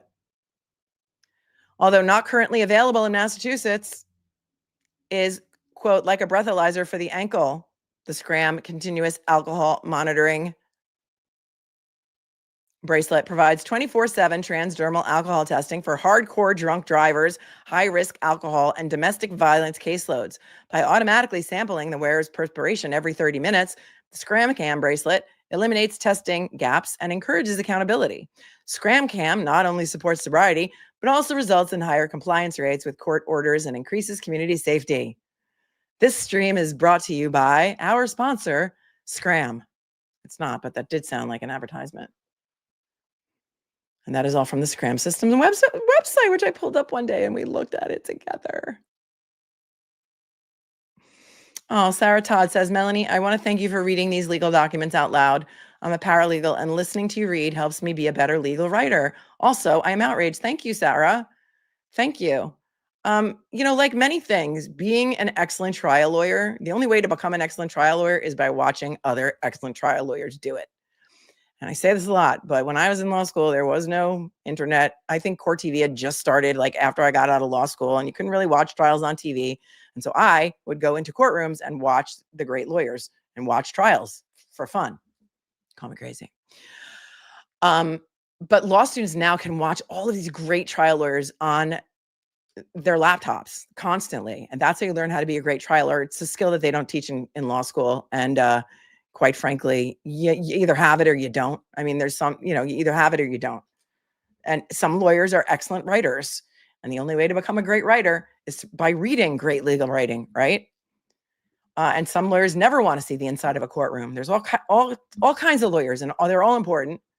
But some never want to be in a courtroom. They'd rather be, redlining contracts all day long, or working on mergers and acquisitions, which for me, both of those things would make me want to stick a fork in my eye. I could never do that. Very boring for me. Yeah. Like Lisa says, I wouldn't trust Court TV for CME credits. We call it CLE here, but I think that's what you're talking about. Hold on.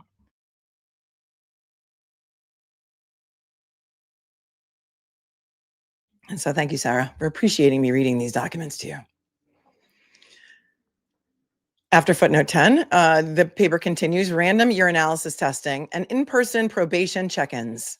Each of these is medically appropriate for the petitioner and serves the court's interest in monitoring substance use without violating the ADA or imposing impossible requirements.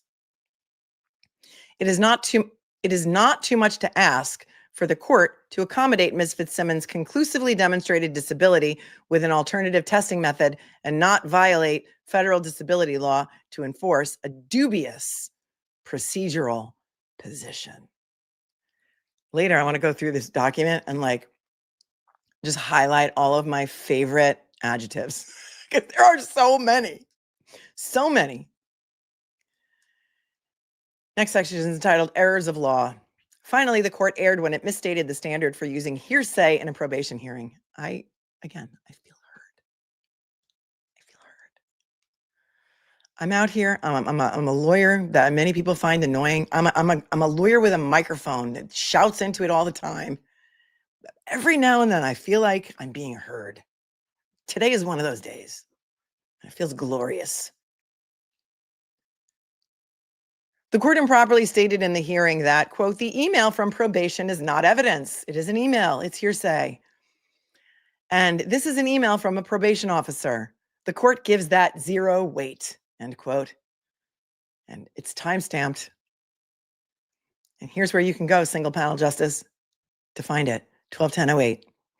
The court's determination on the email from Assistant Chief Probation Officer Jeffrey January as hearsay and not evidence is an error of law, as, quote, the rules concerning admissibility of evidence in criminal trials shall not apply to the presentation and consideration of information at the hearing, and the judge shall consider hearsay contained in a police report or the statement of an alleged victim or witness. We read the statute once on the air. In its September 16th decision, the court asserted that hearsay must be reliable and there must be good cause for the decision not to present live testimony. In doing so, the court failed to acknowledge the abandonment of the good cause requirement as stated in Commonwealth v. Henderson, which states, ordinarily, the revocation judge should excuse the witness originating the hearsay information only for good cause. However, If the hearsay information satisfies the standard of substantial reliability or trustworthiness, the need to show good cause disappears. Accordingly, the court was applying a legally faulty standard to the evidence presented by the defense and should have fully credited his contemporaneous documentation of Ms. Fitzsimmons' difficulties. Conclusion. The court clearly dispensed with the safeguard that bail be revoked only after finding that there is no combination of conditions that would allow the defendant's release, which, quote, furthers the bail statute's purpose of establishing the right of the accused in most circumstances to be admitted to bail. There are ample alternatives to incarceration for Ms. Fitzsimmons, which were for some reason assiduously avoided by the trial court. For the foregoing reasons, Ms. Fitzsimmons respectfully requests that the single justice hear the matter regarding her bail revocation, vacate the ruling of the Superior Court revoking bail, and return her to liberty by granting personal recognizance with a stay order or other such conditions under Section 57 or 87 of the bail statutes, or such 58A orders as the single justice deems necessary. Finally, she requests that the justice enter any further orders and rulings necessary to effectuate her requests and any such other relief as the justice deems proper. Wherefore, Ms. Fitzsimmons respectfully requests that the single justice enter appropriate orders as above. XOXO. Timothy Bradle, Esquire. Martha Coakley, Esquire, dated October 2nd, 2025, and that was yesterday.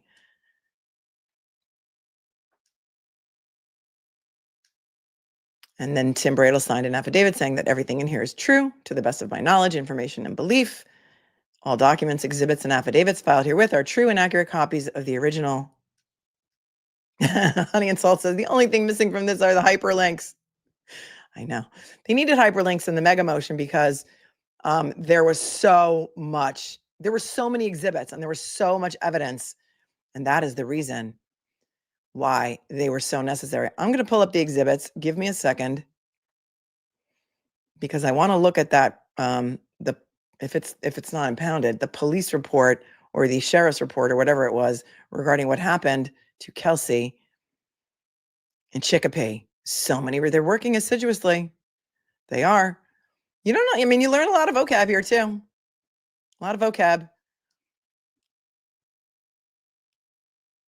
Lots of receipts. Olivia's here. I stand with Olivia. I'm making t-shirts, girl. I love you. I love you. Okay. So exhibits. The exhibit, which exhibit was the police report again? Hang on. Let me pull it up and then we'll go to questions, but I just want to make sure I have it here.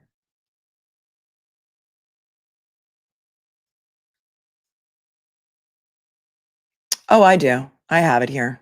Okay. Well, I'm going to have to redact some portions of this that I don't want to share, like, addresses, dates of birth, etc. Hang tight.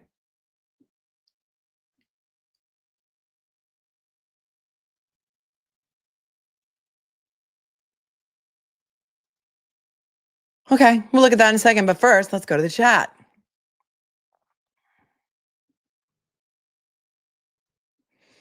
Guzma Coma is here. Oh, thank you for reminding me that we forgot about our Guzma guy. There he is. There's Guzma. We found out during the Hank Brennan hissy fit that he was throwing when he was asking Dr. La Posada about the Guzma Coma score. And she was like, what? The Guzma Coma score. And she said, and I screamed Glasgow. And she said, you mean the Glasgow Coma score? And she said, I know about the Glasgow Coma score, but do you know about the Guzma Coma score? One of you really smart people who must be into Pokemon said Guzma is a Pokemon character. And he's like the head of the, I don't know, the head of the idiots or the head of the mean guys or something. And so we knew right then and there that Hank Brennan or Brennan, depending on the day, outed himself as a Pokemon lover. And so that's Guzma up there in the corner, because sometimes we need a reminder of the way we used to laugh. Remember the way we used to laugh? Memories like the corners of my mind. Guzmacoma says, Mel, Andover and North Andover are two separate towns. They do not share police departments or resources. Andover got the grant and the body cams. Thank you. I was reading someone's comment earlier, so I don't know. Somebody had sent me something that there had been a portion of the budget earmarked, and I don't recall right now if it was Andover or North Andover, or, I mean, this is why I pull up the comments so you guys can help. You're very collaborative. You're very collaborative. So are you saying with personal knowledge and absolute certainty that North Andover did not have a budget for body cams, and that is improper information that people have been spreading in my chat or sending me via email? Thank you. Thank you, Guzmacoma, for your 5.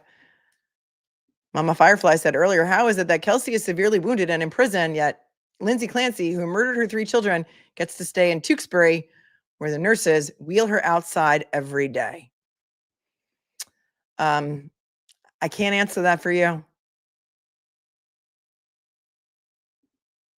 but I thought it was worth putting up there to let the people in the chat talk amongst themselves about it. I hear that Tewksbury is no walk in the park either. And also, I can't make any of this make sense to you. Philadelphia says, are we living in an upside down reality? Like, this is nuts. Imagine going in for help and getting placed in jail. Exactly. Exactly. What she did was unconstitutional. Tennessee Jet is here. It says, Alice needs to see if this judge wanted her in jail. So the fiance, I've lost my fiance. I can always think of a Seinfeld quote for every occasion. I've lost my fiance. Have you seen my fiance? Could try and get the baby and the money from her house and selling the house. Yeah. House is on the market. I don't know if it's still on the market, but we looked up that too. He filed a petition to get all the proceeds from the house after it's sold so that he can ensure his 18 years of child support for the baby that he doesn't even really have full permanent custody of. So yeah, follow the money. And we said, Justin, is he just in it for the money? Because that house was only in Kelsey's name. Thank you, Tennessee Jed. Music to my soul. Thanks for your 20. Melanie, remember when I found and asked you about 58B and you went over it on your stream? Yes. The irony that I, as a non-lawyer, correctly identified the applicable statute and this judge did not is absolutely wild. You're amazing. You're amazing. Full faith and credit to Music to my soul, who pointed out the statute. We pulled it up right then and there, right? We did it in real time. And thank you. Thank you for that. You are music to my soul. Thanks for your 20. Maria says, still perplexed as to why judges can't be sanctioned for unreasonable or unjustified rulings. So wrong, in my opinion, and detrimental to the public and the judicial system. Well, the remedy is, or the punishment is, being overruled by the appellate court. Judges have wide judicial discretion. I see that you're tuning in from down under, but you know, that's the way we do it here. They have wide judicial discretion. And, you know, some people point to the fact that judges in Massachusetts are appointed, not elected. But then some people say, well, elected judges are just as compromised because, you know, they raised a lot of money for the party and that's how they got the nomination. And so I don't know what the answer is. I don't know what the answer is, but I appreciate you watching all the way from Australia and your super chat. Christine says, Melanie, I had 2 broken ribs and I still feel discomfort 18 months later. Yeah. Yeah. Takes a long time to heal. Sometimes even like sprains, like a sprained wrist could sometimes take a longer to heal than a fractured wrist. So yeah, thank you, Christine, for tuning in and for your super chat. No love for the traveling trooper says, I just got here. Thank you for covering this. It's horrific. It is horrific. It is horrific. But these are the cases that people need to know about, right? People need to know what's going on. This is outrageous. Welsh Paul, thank you for your European super chat. Thanks for your 10. I appreciate you so much. Super sticker. Cherie, thanks for gifting a membership. And Lara Lee, thanks for being here for 4 months, and says, if Kelsey, God forbid, dies in jail due to her gunshot wound, who's responsible for that? That is a great question. We've also been told that, well, maybe some of you don't know this, but about 1 year prior to this incident happening at Kelsey's home and Kelsey being shot in the chest by Noonan, about a year prior to that, Noonan and Kelsey responded to a call. It was a tragic, horrific call in which a new mother had taken her own life and the life of her infant child. Kelsey, at the time, was in the very early stages of pregnancy. Maybe she might not have even told anybody she was pregnant yet.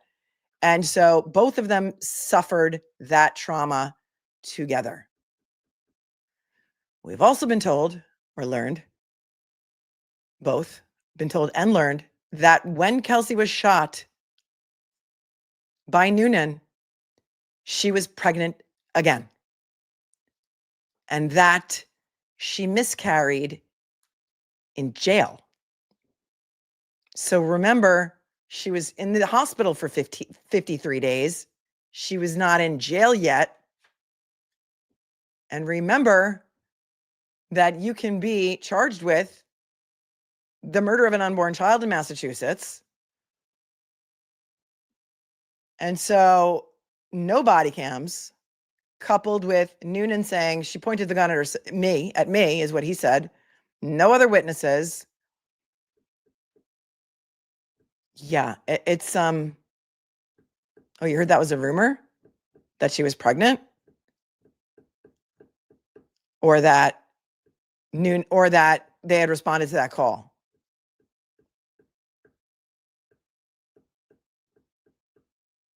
Please donate to Kelsey, says Sophia. The link is in the show notes. And so think about that too, right? Like Noonan shooting her in the chest using excessive force. He's got a motivation to say what he's saying because he could be disciplined, right? And there's no body cam. And there's also, all right, I'll have to take back the pregnancy thing until I have confirmation. That's why I always use receipts, but that's what I was told by, okay, that it was retracted. Nobody could verify her pregnancy. Did she tell anybody? I don't know. Who said that? Who said it was retracted? Rainy day. Okay.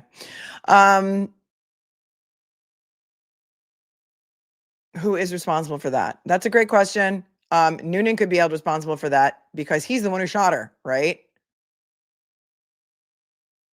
So there's that. Okay. Thank you. Love my flip-flops. Who says, Melanie, you're the best. No, you are. You are. Thanks for being with me for 9 months.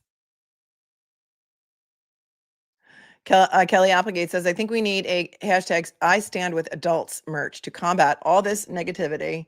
We want to share our movement, not burn it down. Every day I wake up to like an inbox full of hundreds of emails that I don't even read. I don't have time for it. Like, I just don't have time for it. It's so weird the way that certain people just want to get out there and you know, I don't know. Agents of chaos really is everything that comes to mind. Agents of chaos and rage baiters. Like, I don't understand why. There's so many other things that need to be talked about, like this.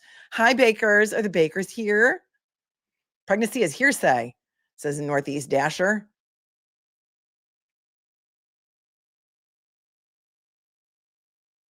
Hi, Baker. Hi, Baker. Love your makeup. Your makeup streams. We should do a get ready with me stream, Baker. Maybe we could do makeup together. We could get ready together, put makeup on. Hilarious. Thank you, Kelly. I don't understand. Some people thrive on drama. Some people thrive on it. They love it. You know, there are channels that are only do drama. That is so wild because I came into YouTube as such a very naive, you know, streamer who grew up with, who was raised by Duty Ron and Ed Wallace, you know, two guys with incredible amounts of integrity and honor and, you know, 9/11 first responders and all that stuff. And, you know, they run a very different show. And so I didn't even know that there were other shows out there that only thrive on drama. That's like all of their content until they started talking about me, you know, like that Roberta Glass woman. Wild to me that anybody would tune in for it, that anybody would want to listen to people talk about it. I got enough drama. I got 3 teenage girls. I need that kind of drama. It gives me anxiety too. Out that day. I know it's ridiculous. Oh, Baker, not Broken Baker. I don't know. Chaos Muppets. That's a good one. Like Kathy says, chaos Muppets. Perimenopause Princess says. Yeah, I'm sure that the pregnancy test would have been done in the hospital, right? Like before every operation, they do it. I mean, I would take my 10-year-old in and they would do a pregnancy test. No love for traveling trooper says, I am not a bot. I just love to talk a lot. I know. You're a sweetheart. Thank you. Thank you for being here. You're all very sweet. Oh, the backpack. We just ordered a Hannah Montana backpack off of eBay. And thank you very much for all of you who gave me such amazing ways to try and to fix that backpack. All right, let us get back to the facts. This is the incident report from what had happened to Kelsey when she was in jail.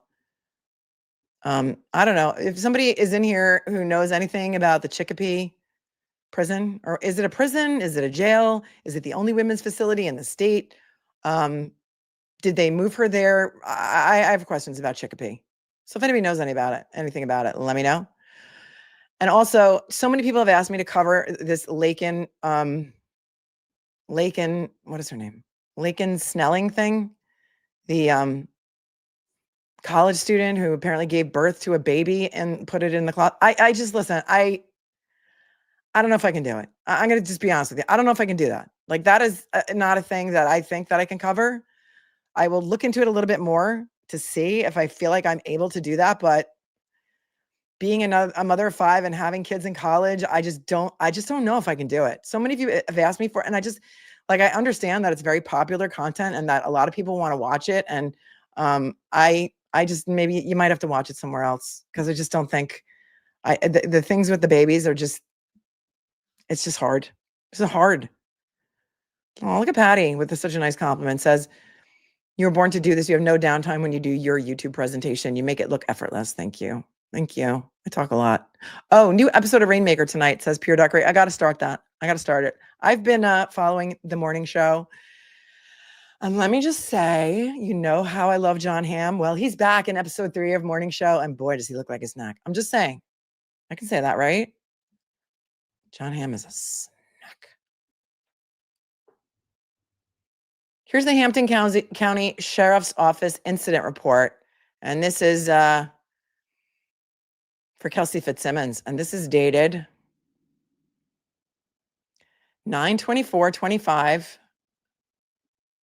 9:15 a.m. That's when the occurrence was. And they didn't fill out the report until 4 days later.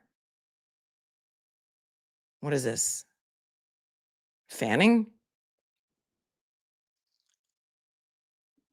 Incident description says include all individuals involved, what occurred, where it occurred, when it occurred, and if known, why it occurred. On 9/24/25 at 9:15 a.m., I, Corporal Cedric Washington, was on post in 1 Bravo when BOP inmate, and then the name is redacted, was being escorted from cell 8 to medical. During this time, inmate Kelsey Fitzsimmons was in the sub day room. As inmate blank was passing by the sub day room, he pointed and stared at inmate Fitzsimmons. He pointed and stared at Kelsey. On the way out of the unit, that inmate stated to me, I found out something about that bitch while looking at inmate Fitzsimmons. At 9:25 a.m., I had inmate Fitzsimmons meet me on the rec deck to discuss the incident, to which she stated that she did not feel threatened by his comments. At 9:31 a.m., inmate blank returned to the unit with his medical escort. While walking to his cell, he began pointing and screaming at inmate Fitzsimmons, who was currently on the rec deck, and stated, "You PC bitch, you best check out who you're effing with." PC, protective custody. I'm assuming she's in protective custody because she's a police officer and a former corrections officer, but I could be wrong about that.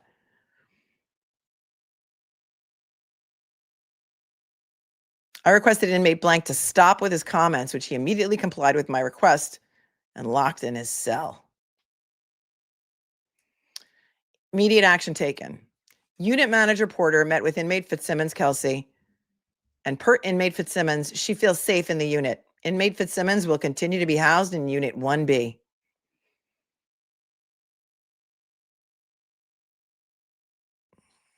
She said she felt safe, but that's what they wrote down. Fitzsimmons will continue to be housed in Unit 1. 1B, sworn to under the penalties of means of perjury. Cedric Washington, corporal. And supervisor Sandra Danielle, who's the primary captain, she signed off on it too 4 days later. Let's go to the chat. I also want to talk about that tragic, horrific incident in Cranford, New Jersey. So let me know if you're interested in that. Mike B from the 413 says, I sent you an email a few weeks ago about the Chicopee jail. I live 30 minutes from it. You want to bump it to the top of my email box, if you don't mind? Thank you. Thanks, Mike B from the 413. Because if that's not your email address, there's no way for me to search for it. Yeah, those employee signatures have excellent penmanship. Oh no, I said politically correct earlier, velour de Roy, and somebody yelled at me so badly and was so mean to me that they went to Block Island. But no, I think it's protective custody, right? Does anybody know for sure? And then Rainy Day said, Kelsey probably was scared of being moved to protective custody, so she just said she was good.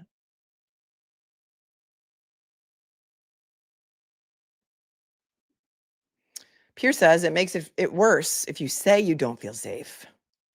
Thank you. LawTube's most hated mod, who says that PC does mean protective custody. Thank you.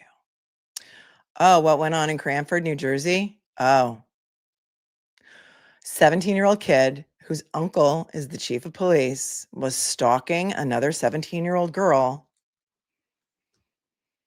And maybe intentionally. Apparently, I just saw a news piece came out that he was going 70 miles an hour. Ran into her with his Jeep, killing her and her best friend who were on an e-bike. It's horrific. If I get the new papers on Aiden's case, I will go through them. They're not in my inbox yet. Thank you, Andy and Joshua. Do we know that they were actually filed?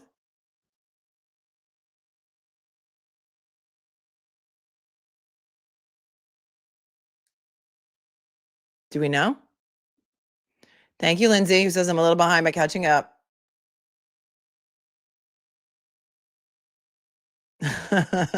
She says a few days ago, yesterday there was talk of a taxi. A few days ago in his morning stream, Aiden talked about being behind a yellow taxi on his way home that day, so they still exist. Thank you, Lindsay. Thank you for your Venmo. And thank you, Nona, for buying 3 Latte Mates. She says, I love you with all my heart. You're the best. You guys are the best. The best. Don't forget, it's 20% off in the merch shop today. So if you want to get your new Melanie Little XOXO tour shirt, grab it. Grab it while it's still on sale. And Julie, thank you for your Venmo. She said, thanks for inspiring me to be a better person each day. Oh, and then she gave me some intel on the Billy Bush psychedelic journey, but I'm not going to dox the person who may do that. Thank you. Thank you very much. I appreciate you. Thanks, Julie. Awesome. So the Cranford thing is horrific.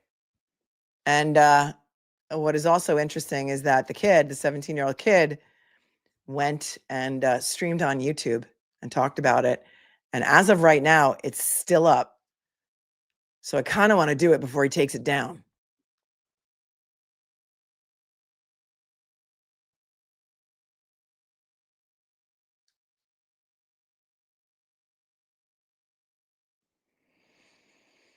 All right, Mike B for the 413. From the 413, thank you for bumping that to the top of my inbox.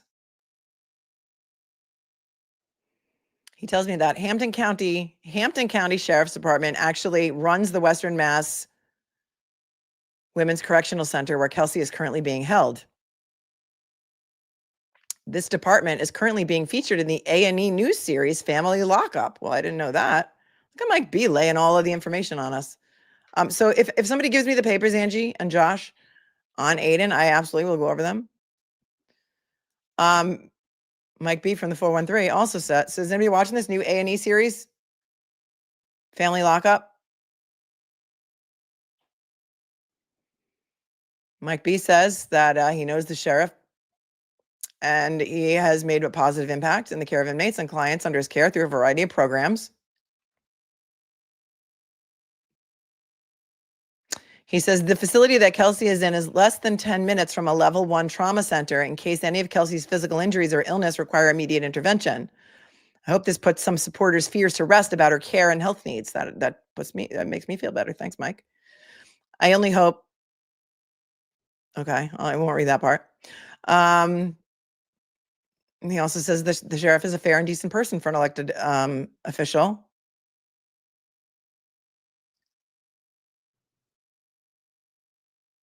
Good.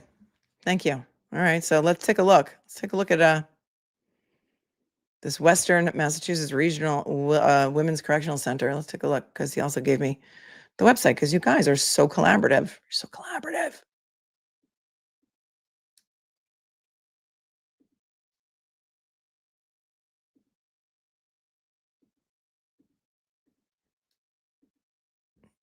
And here it is. Here is the Western Massachusetts Regional Women's Correctional Center. Oh, that looks like a great place.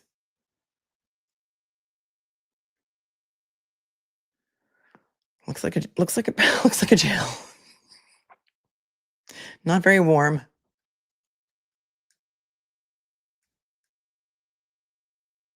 I don't know how many inmates or anything. Let's see. It opened in September 2007. It's located in Chicopee. It's a regional multi-level security facility for women.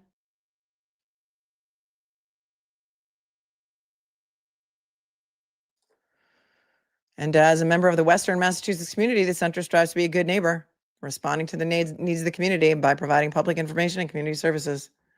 So there it is. If you want to go look for it, it's hcsoma.org. So there's that.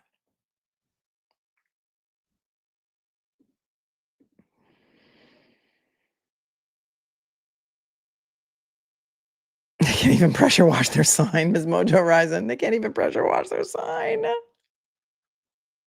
The worst prison I've ever seen was the one in, oh my gosh, what is her name? Lindsay Shiver was in the Bahamas. And she's accused of allegedly hiring a hitman bartender in the Bahamas to take the life of her husband. And boy, the jail that she was put in the Bahamas, there's been like videos about how horrible it is. And we looked at the videos. Remember that? I wonder what's happening with Lindsay Shiver. Ali BG says they have a standalone program that provides substance abuse treatment for men and women in custody, along with a few halfway house beds for people discharged and needing more substance abuse services. Thank you.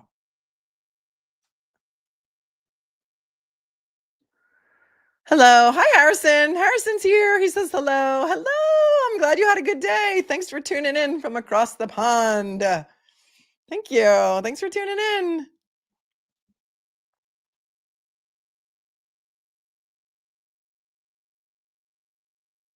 All right. Columbo Wannabe says apparently it is Westfield police chief and no relation to the 17-year-old who hit the innocent victims per radio 101.5. That's where I was getting all my news from. 101.5. They've done a lot of articles on it already.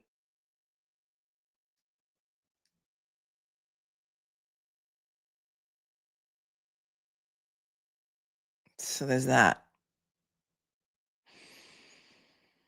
Her home is still on the market.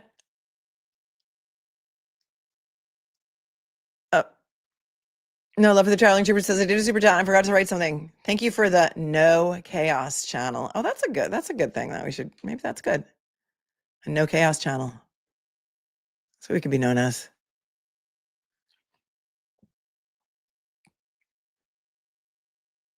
And that's what Kelly Delaney says. Thanks for not being an agent of chaos and for using your platform to bring awareness to the injustices happening. Thank you.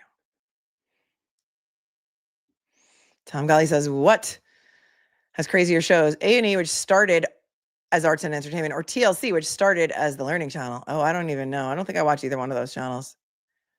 All right, let's see what Kate has to say, because somebody said it. Kate, I hope Melanie sees your chat, so let me scroll back. Oh, Dizzy says that it doesn't seem that Aiden's papers have been filed yet, and the website says there's a delay on all filings. Oh, for all filings in Massachusetts or only in Norfolk Superior? Huh.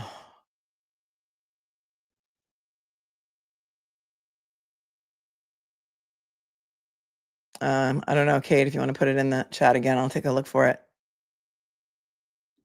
Martina, my lady, says there was a women's state prison in Framingham, but it's since been closed and there's a budget in place to renovate it. Currently, Chicopee is the only place for women.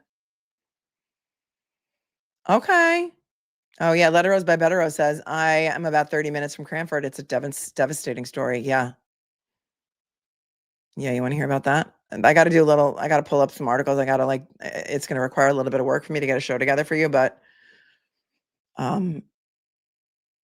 everybody seems to be talking about it right now.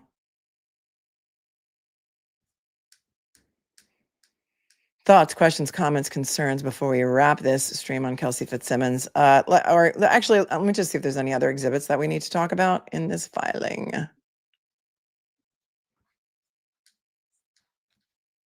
I think everything else in here are documents that we've been over before. There were only 2 new things. And that was one of them. So that's the one thing that I really wanted to go over with you.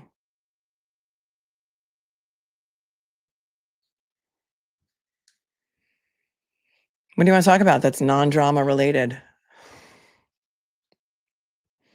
want to talk about Nicole Kidman and Keith Urban breaking up? I mean, the rumor and speculation is that he's having an affair with some very young girl that he was on tour with. But, you know, I stand with Nicole. I feel bad for Nicole. I feel bad for Nicole. We are voting on our favorite Taylor songs in the group chat. I have to do another listen as well. Team Brittany, let me know what your favorite new song is from the Queen. I have the wrong team hat on. Says Vicky with an I. Girl, if I had a Red Sox or a Yankee hat on, then I'd have the wrong hat on. This I got like in TJ Maxx because I like the color and it matched what I have. And you know, Dodgers and all. I go to LA a lot, so I wear it when I'm in LA, but it matches my outfit today, so I'm wearing it. Sorry, not sorry. Golden Bachelor. Anybody watch The Golden Bachelor? Because Nicole's still in it. She's the yoga teacher who wants to make out with him every 5 minutes. Fate of Ophelia. Interesting, because Fate of Ophelia is a line from must be the fate of Ophelia. Sleeping but perchance. It's a Grateful Dead song. It's a line from a Grateful Dead song. And so I like it for that reason.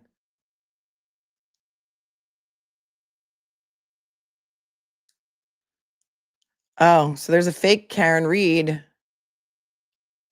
here who says, I don't want to contribute to the drama. So this is not really Karen Reed. She says, I don't want to contribute to the drama, but I can't change my username back for 2 weeks.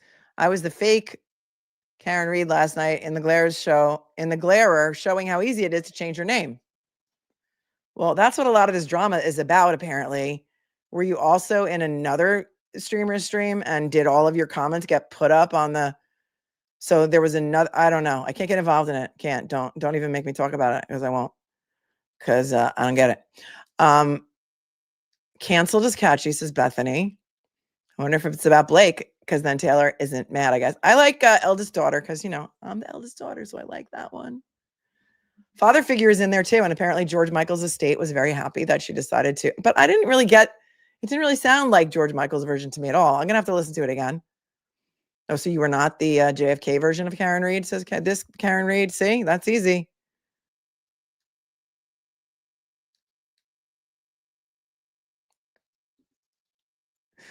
Denise says The Golden Bachelor is the worst this far. TJ White watched it too. Opalite says Sophia. I like that one too. I only listened to it so far like twice through. I gotta listen to it again. Barbara says, I don't believe anybody's actually Karen Reed. Canceled is great as well, says Sean. I know. We gotta keep listening. We gotta keep listening.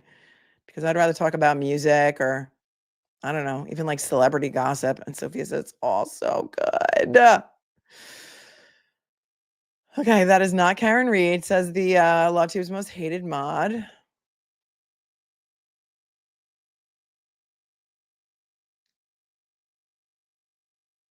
Big Old Dog says there's a lot of new players trying to get an audience by creating drama. Tom Gully Show says, damn, I will now have father figure playing in my head all weekend. Not necessarily a bad thing. You mean the Taylor version or the George Michael version? I love George Michael so much. When he died, I was very sad. Opalite.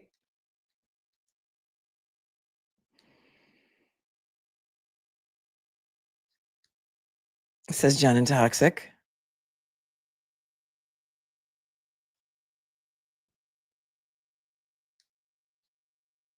Elizabeth Taylor is a bop, says according to Woo, along with Actually Romantic. Yeah. I mean, it's also good. It got 5 stars from Rolling Stone. How often does Rolling Stone give a new album 5 stars? I don't know. I'd have to go back through their reviews, but I was shocked when I saw that this morning.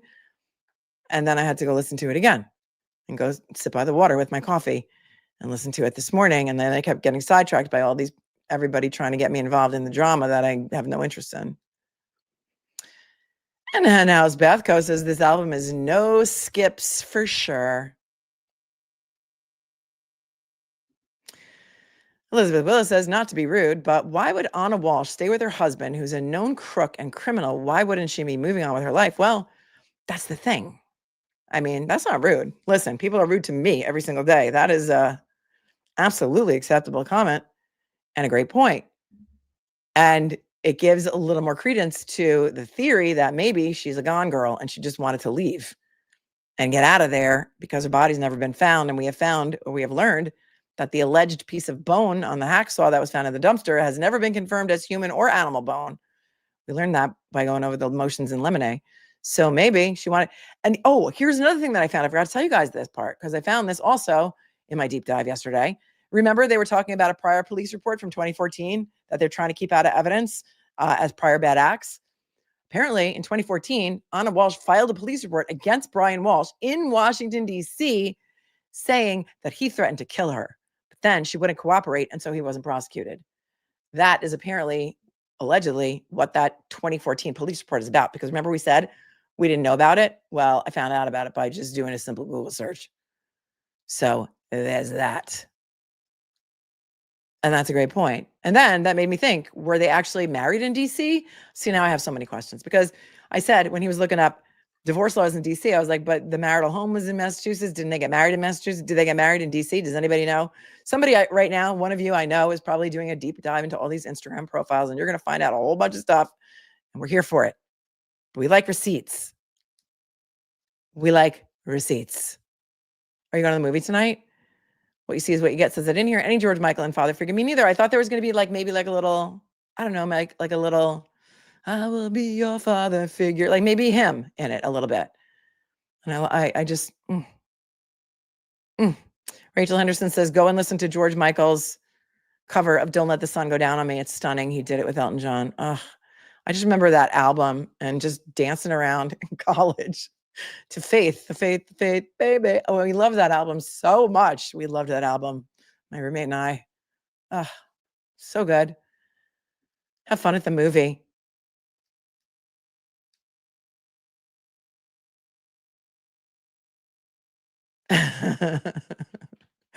Wish list. Yeah, wish list is a good one too. I like that too. You know what I don't like though? Because I have Spotify. I use Spotify for my music. That's why we have a Spotify playlist from the Karen Reed trial. And they don't have the lyrics up yet. Usually on Spotify, when you're listening to a song, the lyrics come up and you can pull the lyrics up, but they don't have the lyrics up yet.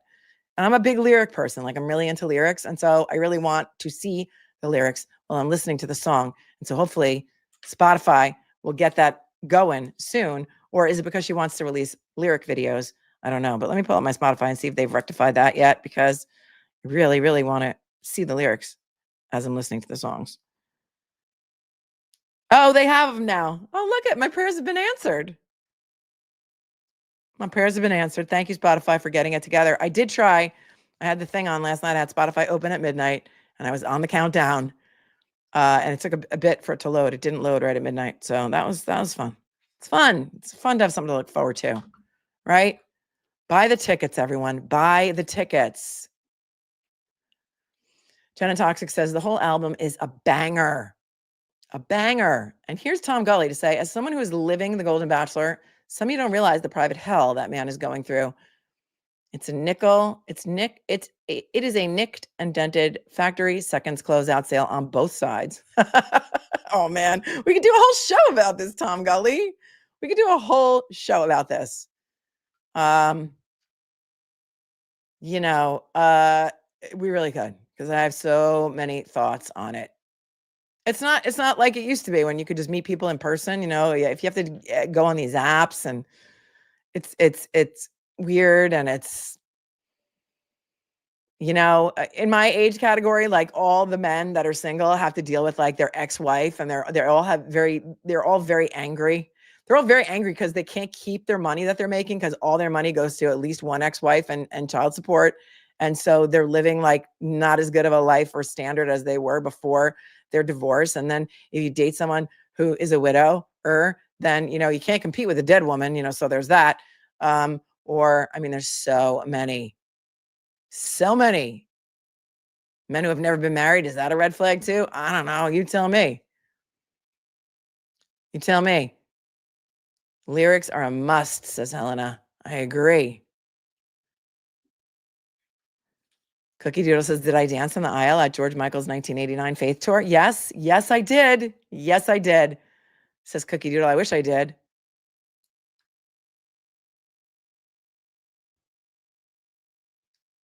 Something about chocolate chip cookies in the microwave? Oh, thank you, Aunt Bibi. Hi, Aunt Bibi. I love you.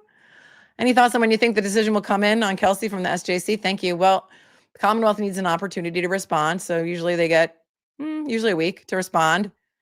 And then it could come after that. I don't know if Kelsey gets a chance to reply to that and how fast it will be heard. It was filed on an emergency basis, but Commonwealth has a right to be heard. And the Commonwealth may not object. The Commonwealth just may say, we take no position. That would be amazing. But they really didn't put up a fight.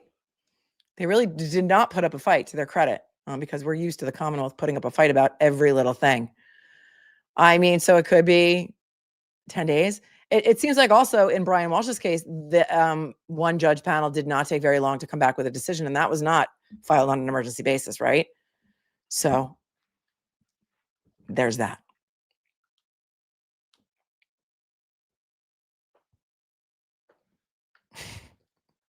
Oh man, you come in here and you trash Dave Matthews. That's an automatic block, dude. Bye. It's not hard to not be a dick. It's really not hard. Martina says it was said yesterday that Chris Albert was seen at federal court yesterday with his attorney. Yes. Talk to me. What do you think that is? Okay. All right. Hang on. This is crazy. So somebody sent this to me too. So hang on a second.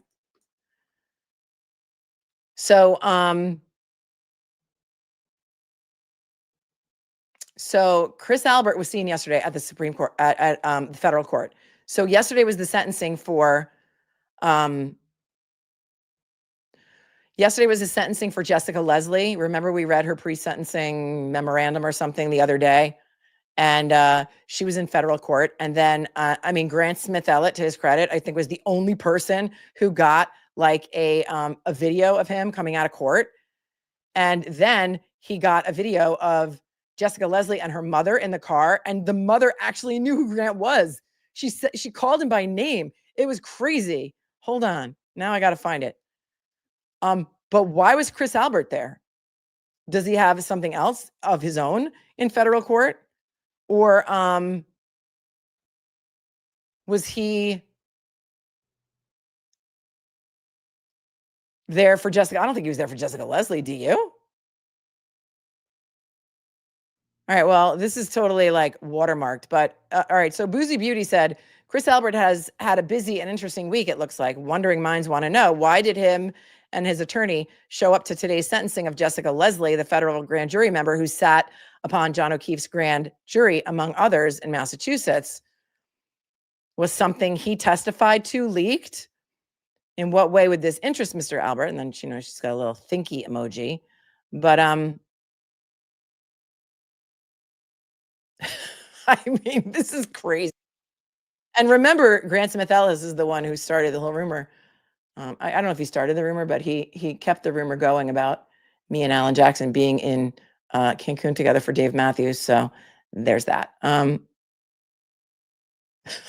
This is so bizarre. So Grant Smith Ellis, who you know is the son of Wendy Murphy, the Duke lacrosse truther. And I don't know if he's like still in law school. I don't know if he's drafting Lindsay Gattani's papers or Lindsay Gay Tooney, as you know. But check this out. He says, all right, here you go. I mean, you have to see this for yourselves because he says, all right, you asked and Towel has delivered. He calls himself Towel after like, I think that's a South Park reference, but I'm not really sure. Here is a zoomed in copy of the moment that John O'Keefe and Karen Reed, federal grand juror, leaker Jessica Leslie and her mom told the world that I am indeed a towel as they drove in the middle of a Boston street down the seaport. Okay. Listen.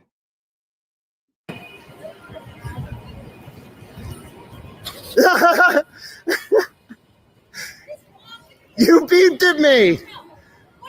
You beeped at me. You beeped at me. You gave yourself away.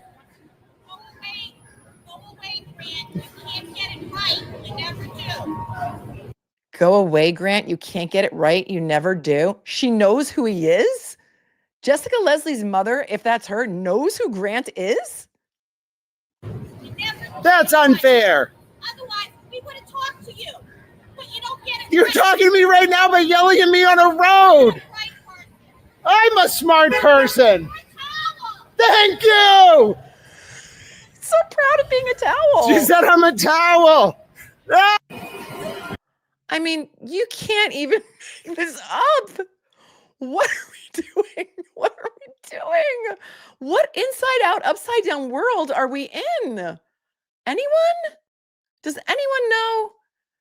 I am so lost. Here is the video, okay? Because I'm going to give Grant credit where credit is due because he also posted this. He says, here, hold on.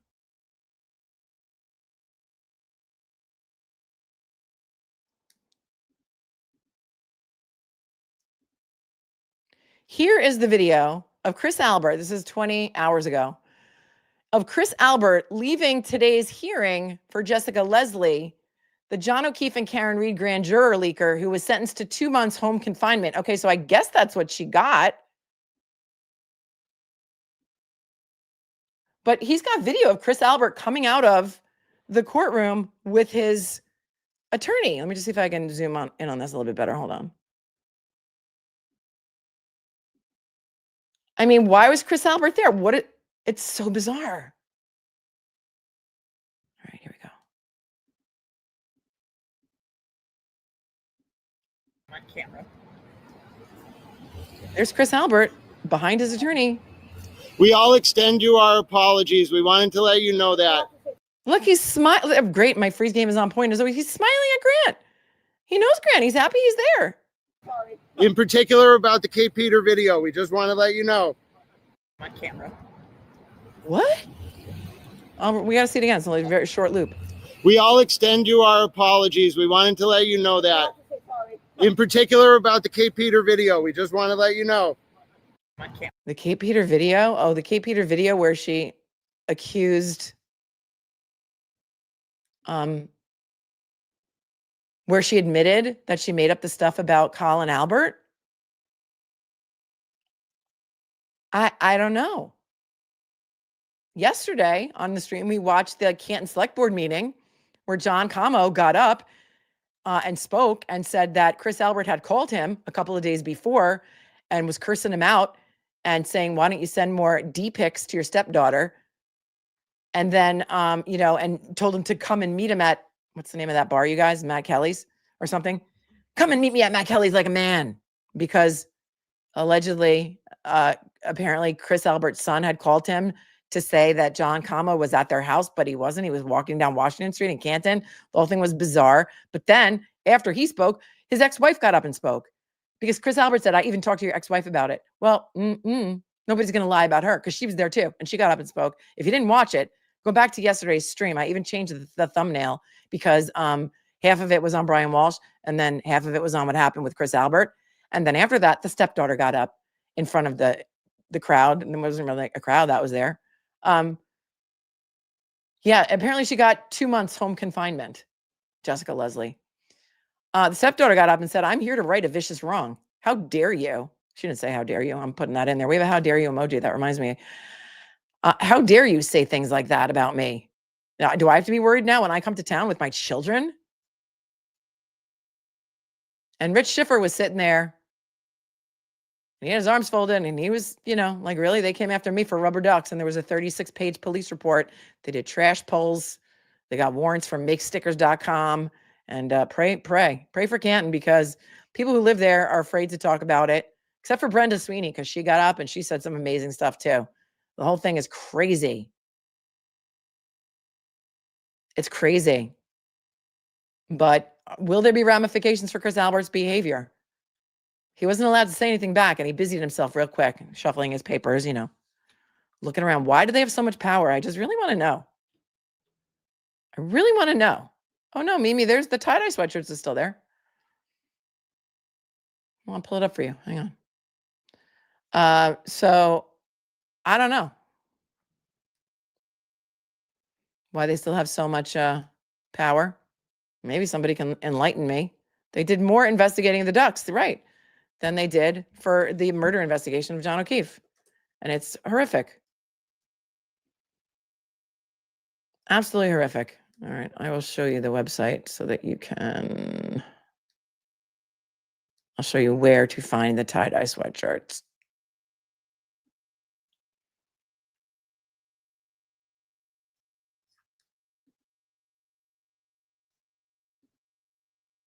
Oh, please. Yeah, I think it was it Matt Kelly's Pub? Yeah, so go back to yesterday's stream that is entitled Massachusetts versus Brian Walsh, where we did the motions in Lemonade. But then at around 2 hours in, it's entitled Harasser Chris Albert called out at the board meeting. And it's wild. All right, so the link to the merch shop is in the show notes below this video. And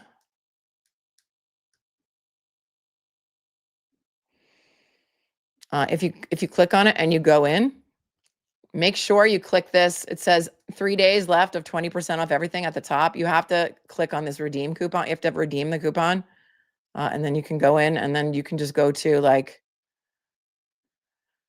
you can look at the design that you want. And then if you go to this design, that is where the tie-dyed sweatshirts are. There you go. There you go. It's only on this design because this one has the black font on the back for the set list with all of our sayings on it. I don't know if Diddy was sentenced, was he? And then it comes also in this color. I haven't been covering Diddy at all, so I don't know. All these colors, all the colors, whatever color you want, they're here. I like that one. I like the pink and yellow. That's pretty. That's pretty too. I love tie-dye. I still have tie-dyes from college. I don't know who Chris Albert's attorney was. Does anybody know who that attorney was? I don't know. Diddy did it. He did. Diddy did it.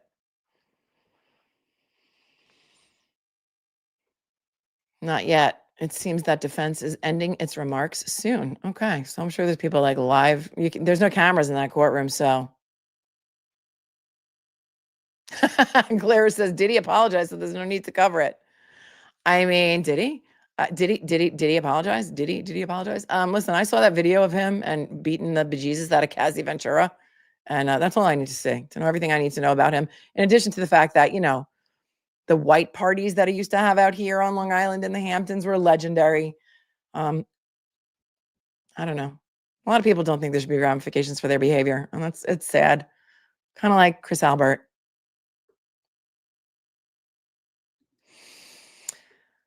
Cherry Ellen Amanda from Australia say, hello from South Australia. The collab of you with Linda Kenny Bodden and Michael Bryant on Just to Serve TV was the best I've seen on their channel. I hope you'll be back. Oh, I would love to. That was a lot of fun. That was a lot of fun. Linda defended Michael Skakel, which if any of you remember the Michael Skakel case, Martha Moxley with the golf club, Michael Skakel, that's an old case, been around for a long time, but I would love to talk to her about that sometime. He should get more than recommended. I agree, Casey. That's what I said on their show. That's where I talked about it on their show. Right. Never forgetting that video of Diddy kicking Cassie. Says that's not how we do it in Massachusetts, Mr. Jackson. And thing is, if you would do that in public, in a lobby, not a lobby, but an elevator well of a hotel in front of a camera that he had to know was there, what do you think he's doing in private? I don't know. That's just my own little personal opinion. So there's that. Like, who's coming in here and telling people to go to somebody's other live stream? Don't do that. You just don't do that. It's just not polite. Thanks, though. Do you have Chris Albert in a can? Yeah, I know. I know. All right. So it's still going. I don't know what time they're going to have it. There were some filings. I think there were some filings in Aiden's civil case, maybe. And so I will cover that maybe in a little while. I don't know how much time I got. Sale is still on. It's 20% off for the next, I think, for 3 more days. And thanks, Constance, who says this is for being the best. You're amazing. And oh, a bunch of new filings that Lindsay filed in Aiden's civil case. I just need to see if I can access them yet. A whole lot of filings. Oh boy. So many filings. Hang on a second. What county is that one in again? Worcester? Plymouth? I can't keep all these. Please be aware that the trial court has been experiencing technical issues causing a backlog that may delay processing of your filings. We appreciate your understanding and patience. Oh, yeah, because you know what? Only in Massachusetts. Lindsay Gattani filed so many papers that they're having technical issues. Look, because you like receipts. So here you go. Here it is in red at the top. Please be aware that the trial court has been experiencing technical issues causing a backlog that may delay processing of your filings. We appreciate your understanding and patience as we work diligently to resolve the issue. I mean, I don't know who's writing it for her. If she's writing it, she's a good legal writer because they really seem like, some of them seem like they're written by an attorney. I think she's got a new Substack. If you want to go to subscribe to her channel, I think she's telling them everything, but I don't know what she's telling them. Does anybody know? I mean, this is the case against her. She's a defendant in this case, so she has every right to make these filings. I think what Bettero asked during one of the last Commonwealth versus Aidan Carney hearings is that she should not be allowed to make these crazy requests as, you know, a pro se litigant that's not a party to the action about asking the court to find him in criminal contempt and fine him $20,000 and other things like that. So there's that. All right, it is right now 12:49 p.m. I'm going to go take a break. I'm going to see what I'm going to cover next. I'm going to see what documents I can get my hands on. Thanks for tuning in with me today. We've been here for almost 3 hours. So we have a lot of other things to cover. And I'm sure everyone and their mother will be covering the Diddy sentencing. So after that's done and that settles down a bit, I'll come back later. You're going to want to make sure that you have your notifications set to all so that you'll know, so you don't have to keep coming back, and make sure that your notifications are also enabled like on your phone. And so there's that. Okay. Because we got plenty of other things to talk about and it's early. The day is young. It's not even 1 p.m. Okay. All right, you guys, stay cool, stay kind, stay classy. Thanks to the moderators. I know you could do it. Stay above the fray. You guys are better than that. Don't be a rage baiter. Don't be an agent of chaos. Ain't no time to hate. Barely time to wait. Peace out, my friends. I'm going to see you real soon because you know what? If I don't see you soon, I'm going to die. Bye. Oh, wait, hold on. I gotta get a couple of super chats that I forgot. No Love of the Traveling Trooper. Thank you for your super sticker. Facebook is the top of the charts the day I was born, says Andrea Alexander. Thank you. Ice Latte Addict became a new member. Honey Bear says, Melanie, which Dyson Airwrap do you use, please? Thank you for being here for 10 months. I use the one with, it's for long hair. And it's called Apple. It's the Dyson Airwrap for long hair. It's the ID. It's in my Amazon list, which is below this video. It's linked. I think it retails for $5.99. It lasts forever though, and it is worth every penny because you wear your hair every single day. Your hair is something that you wear every single day. So think about it that way. It's an investment, but it's a life changer. Thank you, Honey Bear, for being here for 10 months. Scooter, thanks for your super sticker. Tennessee judge said the filings could be stalled due to the government shutdown. Oh yeah, maybe that's what it is. Thanks, Tennessee Judd. Are they still shut down? They're shut down and nobody noticed. KLM says KP said Chris was there for something else and just popped in the Leslie hearing, but not connected to her case. Okay, do we believe anything that woman says? Thank you, KLM. Delgado Garcia, thank you, Tina. That's what he was there for? Or there's new information on Enrique Delgado Garcia? I'm not sure what you're telling me. Thank you, Tina. Music My Soul says, could you add more designs for the teddy, like free Karen Reed? I mean, Karen Reed is free. That's why I kind of took that stuff out of the shop. But if you just want like a teddy bear that says that on it, I mean, I can put it in there if you want it, but it's over. This is state court, not federal court. That's true. So I don't know. Expert Architect says after the break, can you opine why Alec Baldwin suit 180D lapse against Carrie Marcy? She seems to have folded up shop and retired. Curious how bad it gets for special prosecutors when they do nefarious things. I can't opine on something that I have not researched at all. If you want to email me some documents or an article or give me some more insight into what you're asking, when I have time for homework, I'll take a look at it, but I can't. 180 days lapse against Carrie Marcy. I don't know. I don't know. I haven't looked at any of the papers. I haven't been followed up. I mean, I have a limited time when I'm not on the air, which is most of the time. And so I got to research what I'm covering next, but send it to me. If I take a look at it, I was very interested in what happened during that case when the judge just dismissed the case from the bench. Judge Mary Marlowe Summer. She was awesome. And everybody needs a little Judge Mary Marlowe Summer in their life. You know what I'm saying? You know what I'm saying? All right. Stay safe out there, you guys. I do love you. And so I worry about your safety. And I just want you to know that that you're better than that. You're better than that. Don't fall into, they're trying to bait you, trying to sow division. And you're too smart. You're too smart for that. Okay. Peace out, my friends. I'll see you later.